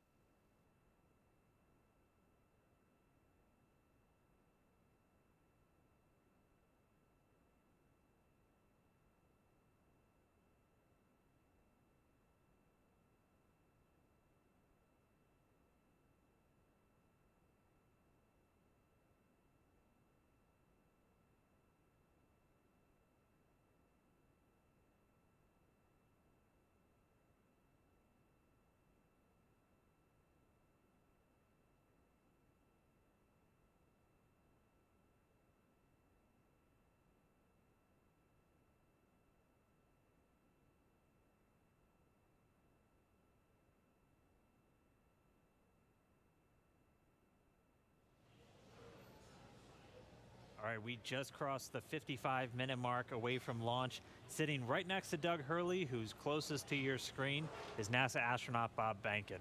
He is the Joint Operations Commander for Demo2, and Behnken previously flew on 2 space shuttle missions, STS-123 and STS-130, and also served a tour as Chief of the Astronaut Office. So here's a little bit more about the man who said testing out a brand new spacecraft is an astronaut's dream.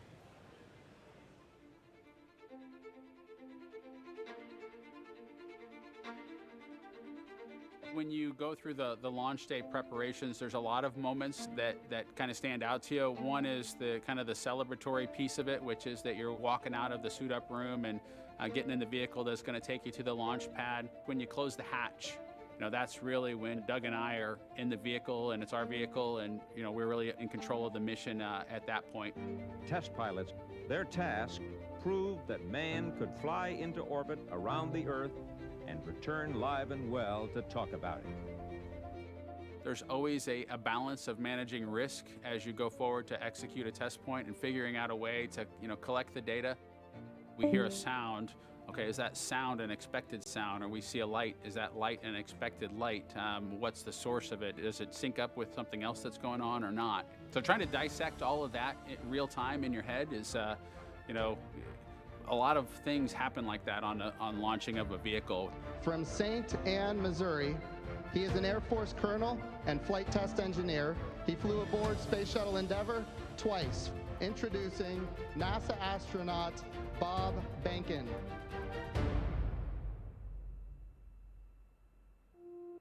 My career at NASA has kind of spanned a couple of decades at this point. I arrived with the class of 2000. Went through the training program, primarily focused on the Space Shuttle and the International Space Station, learning those systems. Having launched a couple times on vehicles, the second time was definitely different than the first time. You can feel a little bit guilty of, hey, should I study one more thing, or is there one more piece of information I should get? Am I really prepared or not? So that's definitely different between where I was on my first flight and where I'm at right now. It's been really interesting, I think, for both my wife and I to have gone through the process of seeing each other launch in space. I've seen her take that risk and had it be in front of her, and I've done that to her. And there's just something different about watching a rocket launch when there are people on board. You feel a little bit differently about the pit of your stomach, and I can only tell you it's multiplied significantly when it's somebody that you know, and then somebody, of course, that's a family member. It's even multiplied more. For me personally, as a spouse, watching everything that Bob has put into this over the last 5 years, the dedication that he's shown, the perseverance is pretty special. For both of us, though, the way our minds work, it won't be until sort of the mission is complete that you have really a chance to savor it and celebrate it.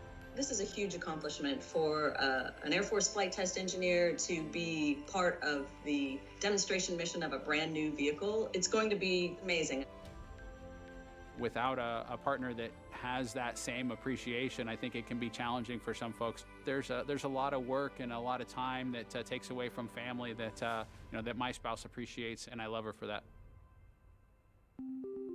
Really, my role on the Demo2 mission is to make sure that we get this vehicle tested and evaluated so that we can move on to more operational missions at the International Space Station.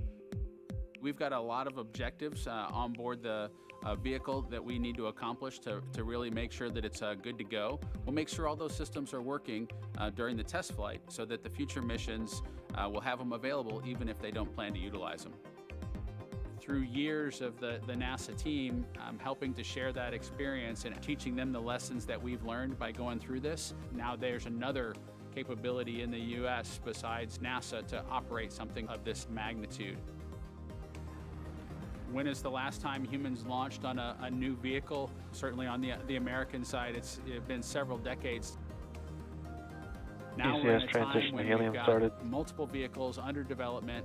It's a great time from a space exploration time frame just to see all that happening, and it's because of this nurturing of the environment, being able to pull in a wider group of people who can contribute towards human spaceflight. It's a super cool time. On a deeply personal level, I'm really excited that my son is going to get a chance to see me launch into space. Being an astronaut has been a little bit of an abstraction thing for him because he's seen me do it in old videos, but he hasn't seen me do it for real. And so I'm excited for him to see this launch. I want to thank the entire Commercial Crew Program team that's worked together to get to this point where we've got vehicles in the launch pad ready to head to the International Space Station.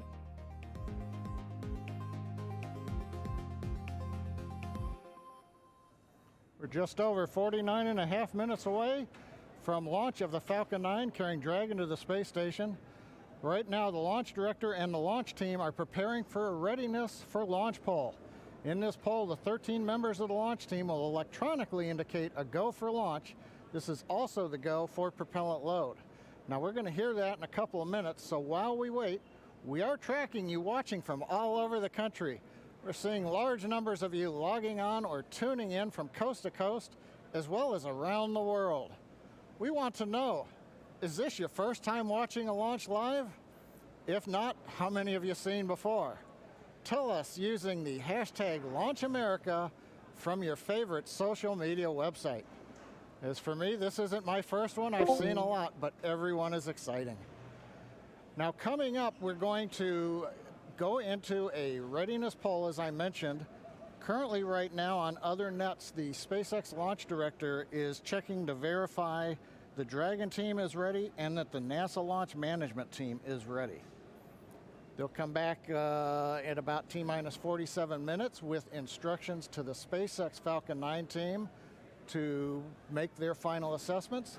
Then they log into the procedure. It's a little different than the old days where you would hear a go, go, go, position by position, all up and down the row. In this electronic age, everybody just clicks on whether they're go or no go. The launch director will then, at T-minus 45 minutes, summarize the end of the poll and will then provide instructions for the team. At the same time, we will begin getting ready for the crew access arm retraction, and we'll show you that on one of the screens that we've got up.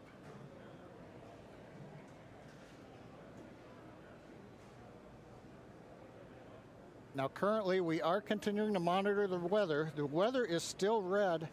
It is improving. We're looking at one cell between the radar and the pad. We're keeping our fingers crossed that conditions will improve, but we're going to be watching that for about another 15 minutes. So it looks like we're going to be good to begin propellant load once we hear the poles, but we still have to get the get the range green so that we can actually do the launch in just 47 minutes from now. Let's listen to the countdown net for a moment.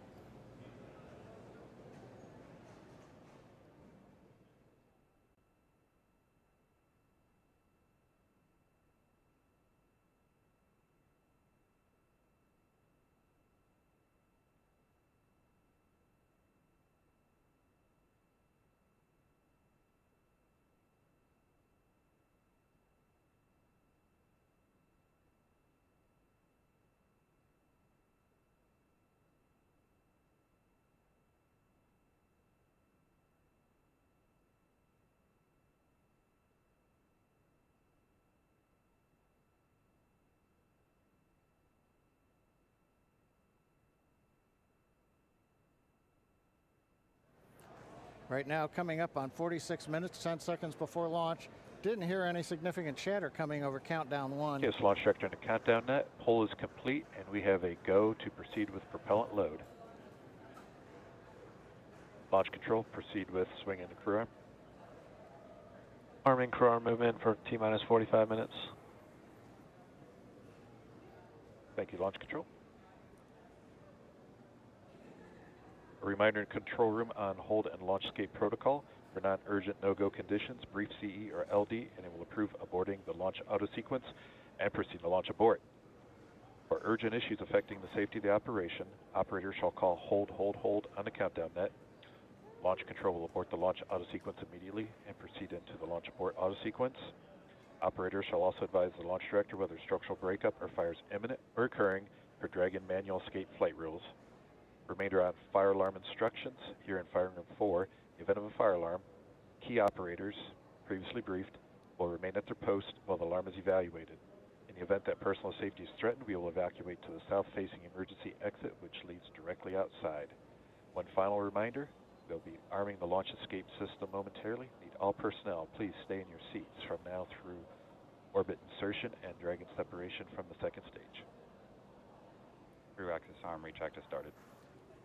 And you've heard Mike Taylor, the SpaceX launch director, give instructions to the team. We've also just heard the call. The crew access arm retraction is underway.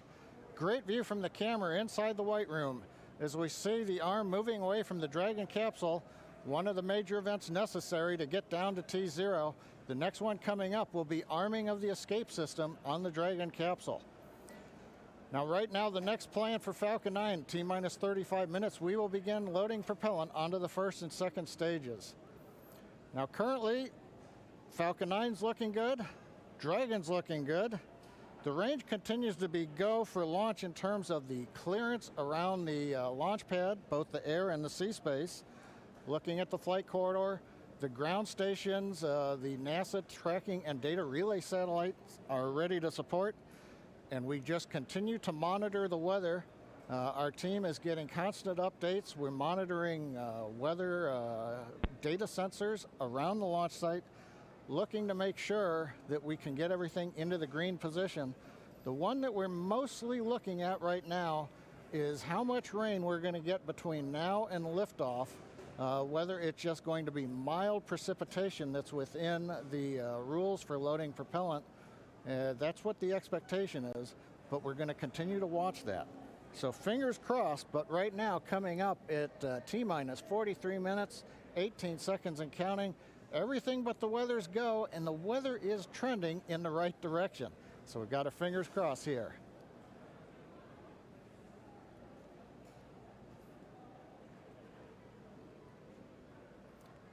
At this time, we're going to send it back over to Kennedy Space Center as the action is picking up on the launch pad. Thanks, John I. Now that countdown clock is continuing to tick, and we are 42 minutes and 46 seconds away from launch. Now, as you just saw, the crew arm retracted. That is the last major visual milestone before liftoff.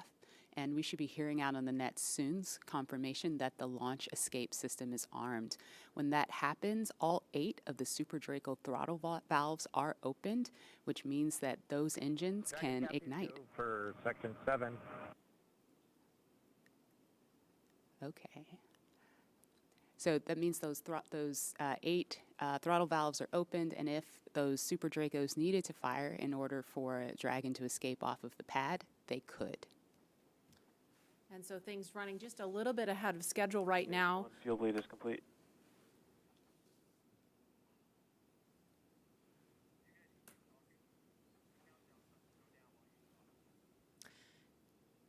Now we just saw the crew access arm retract just a minute ago.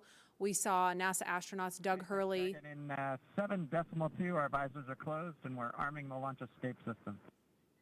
So we just heard the astronauts confirm that they are about to arm the launch escape system.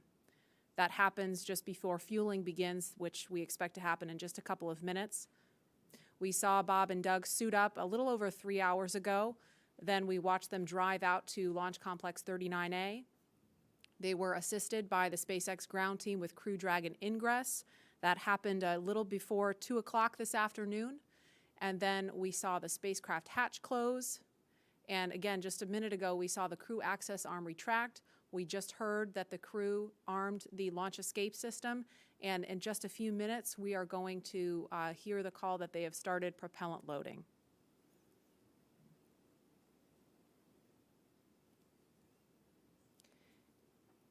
Launch escape system is verified armed. So we just heard that verification that the launch escape system is armed. We're switching to GN2.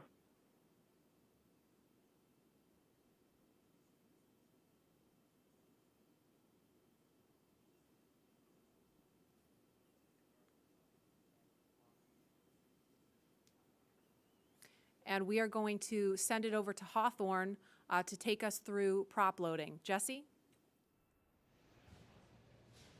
From the parachutes to the launch escape system, SpaceX has designed Crew Dragon and Falcon 9 to be the safest launch vehicle ever flown.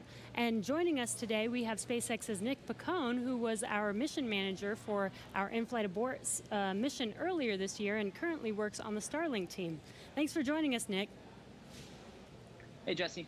I'm here at the Launch and Landing Recovery Center with the recovery team and our Dragon ground operations team monitoring the launch. Awesome. Can you tell us more about the critical safety features on this new version of Dragon? Sure. So Dragon 2 was designed with long-term reuse and reliability in mind. So fundamentally, there are multiple layers of redundancy to any of the failure modes that we could conceive of, that NASA could conceive of when we were working to design and test this vehicle over the past few years. But in the event that we encounter an unforeseen failure mode or multiple failures which push us outside of our design space, Dragon also has backup systems and operational controls intended to keep Bob and Doug safe. I'm sure you've heard a lot about it today, but the launch escape system is the primary backup system that we have from the moment that the vehicle is here on pad being fueled all the way up until orbital insertion. At a high level, the launch escape system, in the event of a major Falcon anomaly or emergency, will terminate Falcon thrust, separate Dragon from Falcon, and it'll use Dragon's 8 Super Draco engines to quickly pull the vehicle away from any kind of Falcon anomaly. And you talked a lot about the launch escape system. How exactly is that activated? Is it autonomous? Is it manually activated? Definitely. So for this system to work as designed, you have to remember that the vehicle could be flying at hundreds or thousands of miles an hour through the lower atmosphere. So it's really important that it's extremely fast and highly reliable with very low chance of false positives. The launch escape system fundamentally is set to look at a set of pre-programmed criteria which are on board the vehicle.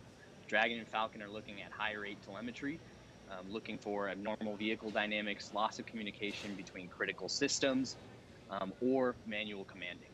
Our launch director and chief engineer, who you've heard a lot from today, are capable of sending a manual command to Dragon to initiate a launch escape, and Bob and Doug are also always able to actuate the launch escape handle and initiate a launch escape themselves as well. Now that the system is armed, all of this is currently active on the vehicle. Wow, it sounds like there's a lot that goes into it.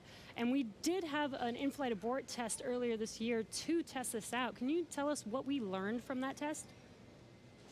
Definitely. It was possibly the most flight-like test of an orbital class booster in history. It was a fully flight-like test using a full Falcon 9 rocket, which we had to knowingly destroy in order to get this fully integrated system.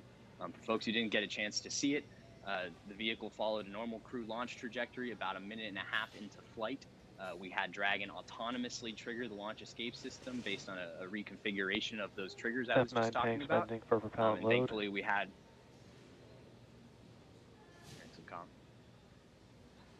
we continued through flight, had a successful parachute deployment and splashdown, and we did see Falcon rather spectacularly blow up about 10 seconds after separation.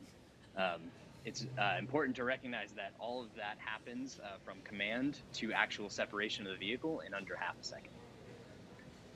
Wow, yeah, that sounds amazing. Thank you so much, Nick, for joining us and talking through those details with us. Enjoy the launch today. So we're going to send it back to KSC with Lauren. Thank you, Jesse. We are about a minute and a half away from propellant load. At T-minus 35 minutes, we should hear the call out on the nets that propellant load has started. So that's about a minute and 13 seconds away.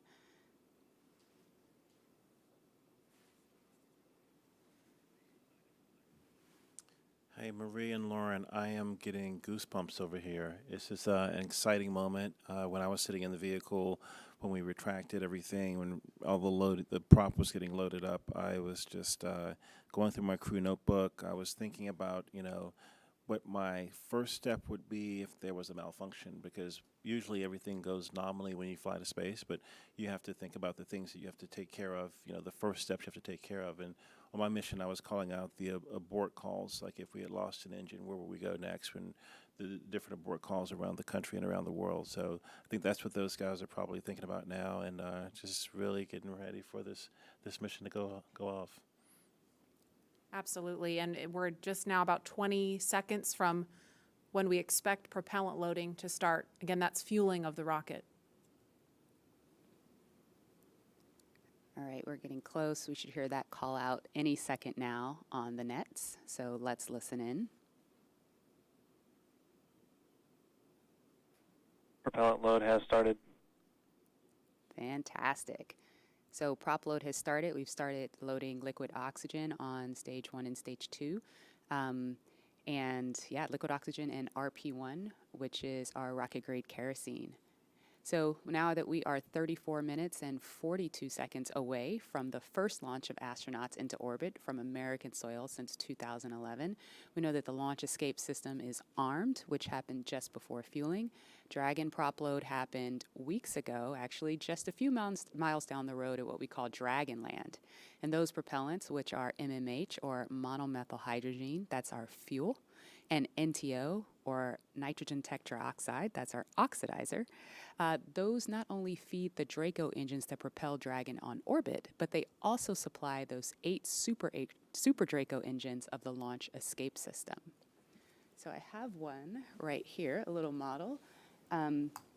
Oh, it doesn't come off the stand. Don't break it, Lauren. All right, I know, it's very nice. So as you can see, Dragon is actually broken up into 4 quads, and each quad has 2 of the Super Draco engines for a total of 8 of them. And as I mentioned, they are biprop engines. They have MMH and NTO as their oxidizer. Now, most abort systems from past space vehicles, I believe like Soyuz, Mercury, Apollo, they all had a pointy escape tower on top where there was essentially like a mini rocket engine or a series of rocket engines on top. And if they weren't used, that escape tower would have to jettison itself from the vehicle. If it was used, it would be used to lift the vehicle off of the rocket.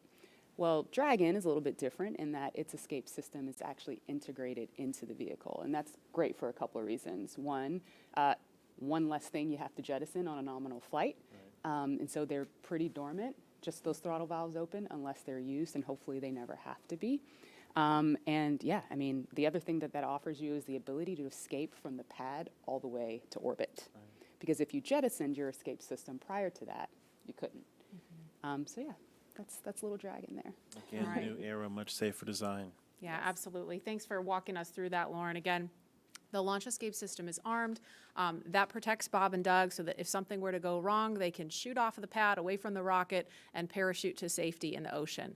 That is such a crucial safety capability. And so now we want to go over to Hawthorne for an operational update with John. Thanks, Marie. We are counting down those final minutes. Everything is still looking good on the Falcon 9 and the Dragon vehicles for an on-time launch, but weather is trending the wrong way right now.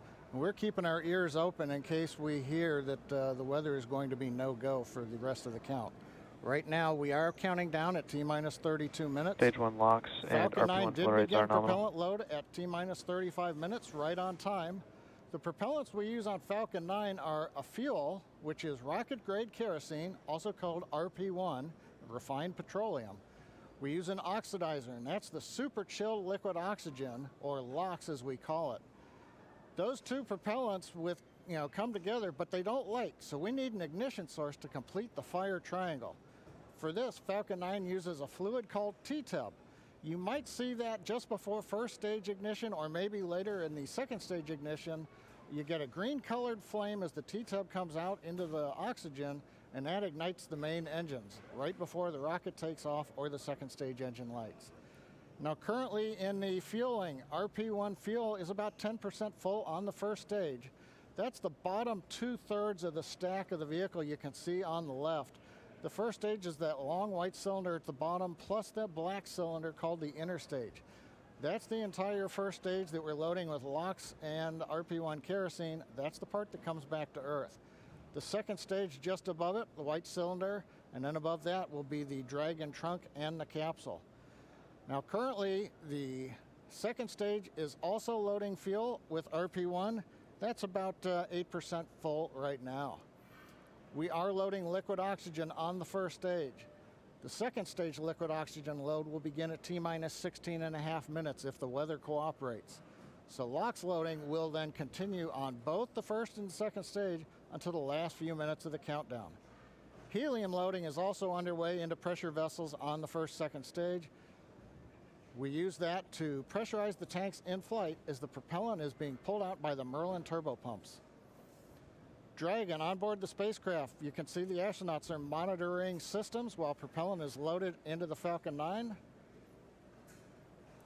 Now when we Stage flew 1 cryo-helium load the has first started. demo flight last year and then the in-flight escape test earlier this year, the sounds inside the Dragon capsule were recorded.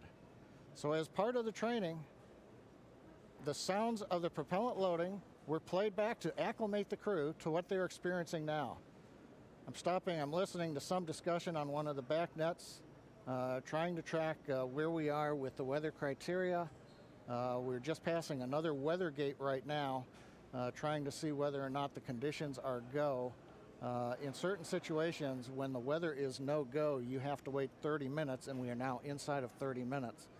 But if the cloud moves away, if the conditions improve, we may be able to continue the countdown for another 14 minutes and reassess. So we're waiting to see whether or not we can continue the count. Currently we are. The range, they're ready to support with no problems in the air and the sea space area.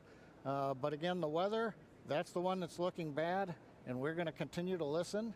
And as a reminder, today we have an instantaneous launch time. So at this point, if we hear a hold for any reason, we're going to have to stand down and target our backup launch opportunity on May 30th.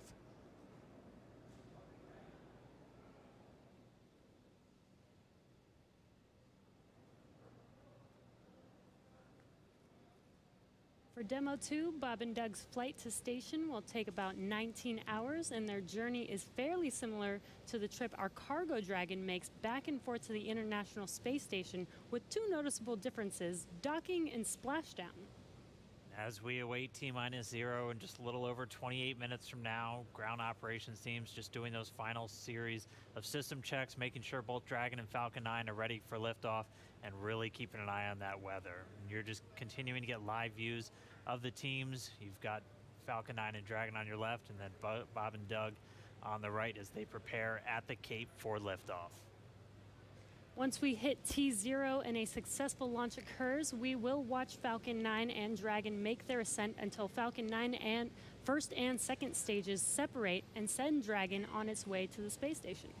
And once it gets on orbit, mission operators will prepare Dragon for on-orbit operations, where Dragon will execute a series of burns that are going to gradually raise its orbit to align more closely with the International Space Station. And you're seeing some of that track in the animation on your screen right now.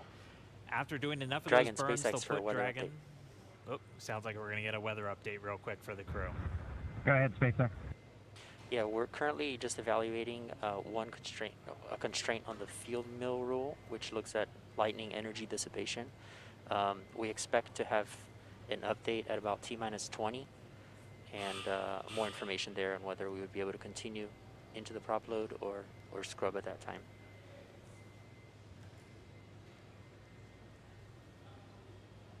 Okay, Jay, thanks for the update. We appreciate it. Copy. So I'll give you some more words in about 6 minutes. Okay, so it sounds like we're going to find out in about 6 minutes if we're going to have enough time. And John, I was referring to a couple of those weather situations where we have to have a certain amount of time. In this case, with the field mills, about 15 minutes. So they have until about 16 minutes and 30 seconds to really make sure that we're going to have enough time for that to dissipate. So we're going to be listening for that weather update in just a couple of minutes, but it is going to be a pretty interesting trip uphill for them once they actually get on orbit. And a very exciting countdown with 6 minutes to figure out if we are launching today.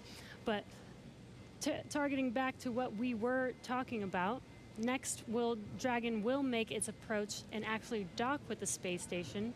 This is a very different process from what we've seen with Dragon cargo deliveries in the past, which used a process called berthing. Now, berthing requires a spacecraft to approach the station and then stop so a crew member can maneuver the station's robotic arm to capture the spacecraft. Docking on this version of Dragon can be done autonomously. Stage 2 cryo-helium load started. Autonomously with no crew aboard the station. It's typically a faster process, both when arriving and leaving, but it does still require pinpoint accuracy to approach safely. Once captured, a spacecraft then gets attached to a common berthing mechanism. It's the same type of port that we use to connect each of the modules together on board station. It's a little bit slower process than docking, but the hatches are significantly larger than docking ports, which makes them perfect for bringing up large cargo items. Dragon will spend up to 120 days docked before preparing to return home. Following successful completion of Dragon's test objectives and cargo loading operations, the crew will close out the cabin, perform final system checks, and configure the vehicle for undocking. Once the automated undocking sequence is complete, Dragon will complete 2 departure burns using its Draco engines, pushing it away from the space station. And then after Dragon departs the station, it's ready for its trip home. And that'll have deorbit entry and landing and a number of other operations. If you're looking at this animation, it might look like we're playing the one we played originally in reverse, because that's kind of how it goes, but just a little bit quicker. All of the operations following the final departure maneuver will include things like trunk separation, closing that nose cone again, executing a deorbit burn, and once they're inside the atmosphere, deploying drogue and then main parachutes, and then finally splashing down off the Florida coast, at which teams will move in, get Bob and Doug up out of the water, and get them out of the capsule once they're on the boat. So we have 4 minutes now until we get that next expected weather update. Let's go down now to the team at Kennedy. Murray? All right, thanks, Dan. If you're just joining us, we are now T-minus 23 minutes and 48 seconds from the first launch of astronauts to the International Space Station from U.S. soil in 9 years. We're going to find out in less than 4 minutes if the weather looks good for that. And this will mark the beginning of a new era where more people will be able to fly to space than ever before. In fact, we took a poll a little bit earlier to ask you if you had the opportunity to fly to space, would you go? And 86% of those of you watching answered that you would go to space. That's an incredible number. I think, realizing that you don't have to be a military astronaut or a NASA astronaut to fly in space. You can be a regular just a regular person going up to space on a SpaceX type rocket. So I think that's why the numbers are so high. Yeah, and we are really thrilled to see all the folks watching along online. I know we certainly hope that that this is a go, but we're going to hear a little bit of a weather update in less than 3 minutes now. And Leland, you know, I know they're waiting for a weather update, and they've come, you know, almost all the way down the count. What do you think Bob and Doug are thinking about right now? You know, we on 120 SES 129, we were having some weather problems, and I think we were getting close to the countdown, and then it seemed like the sky just cleared up right above our heads. We saw it, and we knew where we were going. And you know, we always know that, you know, you can have any types of delays, fuel prop delays, all kinds of things that can happen, but we've trained over and over and over again for these types of scenarios. And so, you know, we want to be safe. We want to be safe for our families, and we'll, you know, do this another day if it doesn't work with the weather. I love that John I always says weather. It's that thing that everybody talks about, but no one can do anything about it. I know. And it is this interesting thing of just, you know, succumbing to Right. to Mother Earth. She's going to tell us if we can go or not today. Right. Yeah. Well, if it happens, I mean, look at it this way. Bob and Doug got one really great rehearsal in, right? It's always best to practice and practice and practice, yes.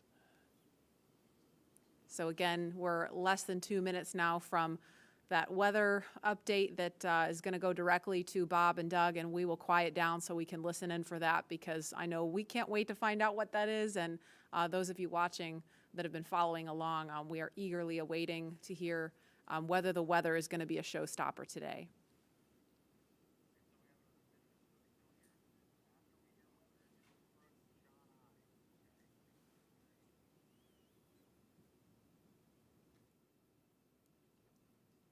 These clouds can seem really deceiving at times, right? You see the blue skies peeking through and you think everything's fine, but you just don't know. That's why we have those launch weather officers. Absolutely. And I know, you know, we've talked about it before, but it's not just the weather in Florida that they're looking at. They've got to look at weather downrange. If they were to have an abort in flight and they needed to come down somewhere in the ocean, they need to consider what the weather's like out there, because recovery teams have to go out and get them in a situation like that. So there's so many variables, and that's why not just with this flight, but you know, with every human space flight we've had in the past, there's always a very good chance of a scrub, because you do have so much criteria that you have to meet. And we're going to listen in now. We're just seconds away from a weather update. Stage 2, RP1 load complete.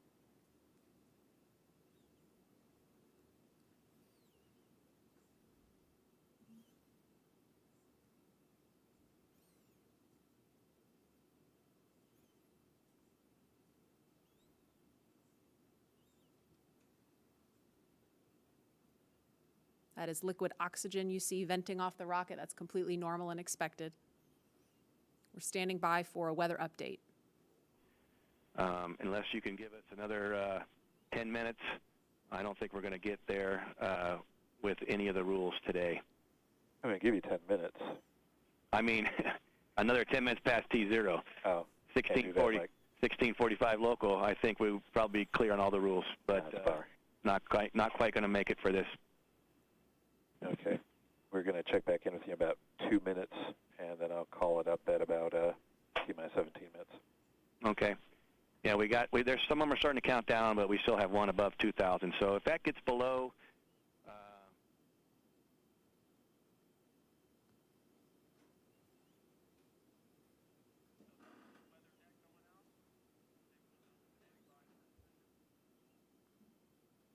And that didn't sound great right there. That was the weather net going out, but we're still standing by for a final decision.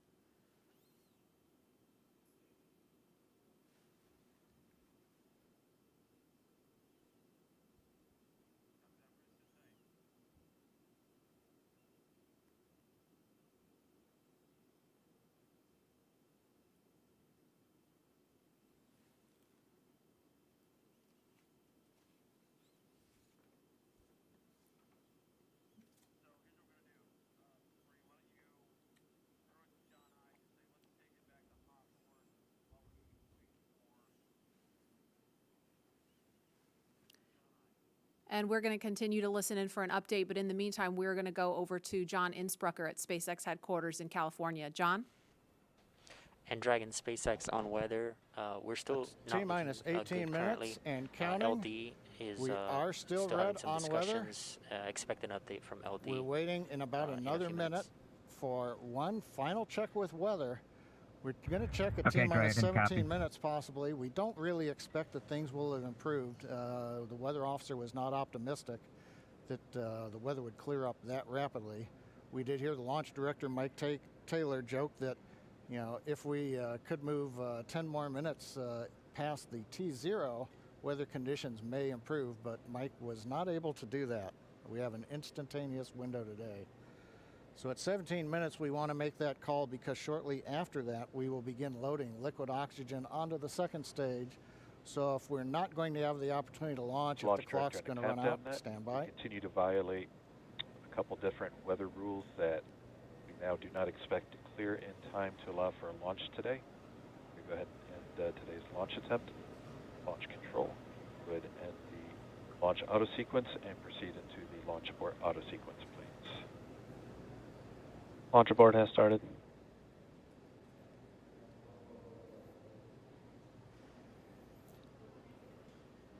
And Dragon SpaceX, unfortunately, we are not going to launch today. You are go for 5.100 launch scrub. 5.100. It was a good effort by the teams, and we understand, and we'll meet you there. Copy all. We've heard the call from the crew. They have been informed. Launch director Mike Taylor has called a scrub for the day, and we got the feedback when the Dragon team informed Bob and Doug. They said we gave it a good try, but they understand, and we are here to try another day.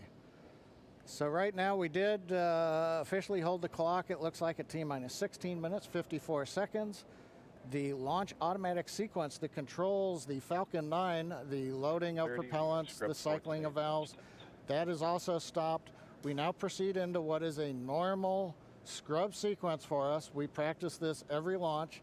So now we move into safely taking the propellants, the pressurization gases back off the first and second stages.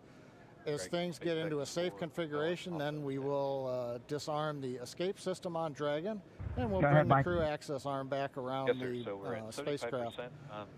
So right now, we got down to just inside 17 minutes. The hardware was working very well on both Dragon and spacecraft. We had the fuel loading going on. We had liquid oxygen loading going on, everything but the second stage. And the weather just needed a little bit more time to clear the conditions. We didn't have that time because we had an instantaneous window. And so with that, SpaceX launch director had to call upon the input from weather. Dragon, copies had to all, call about 30 a minutes. scrub Thank for you, the bye. day per the safety rules that we have for this flight.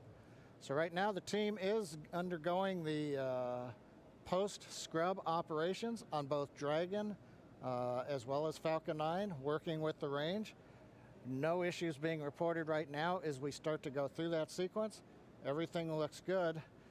And Dan, we had a good webcast going here until the very end. So you know, we'll look at it as now we've had another great dry rehearsal.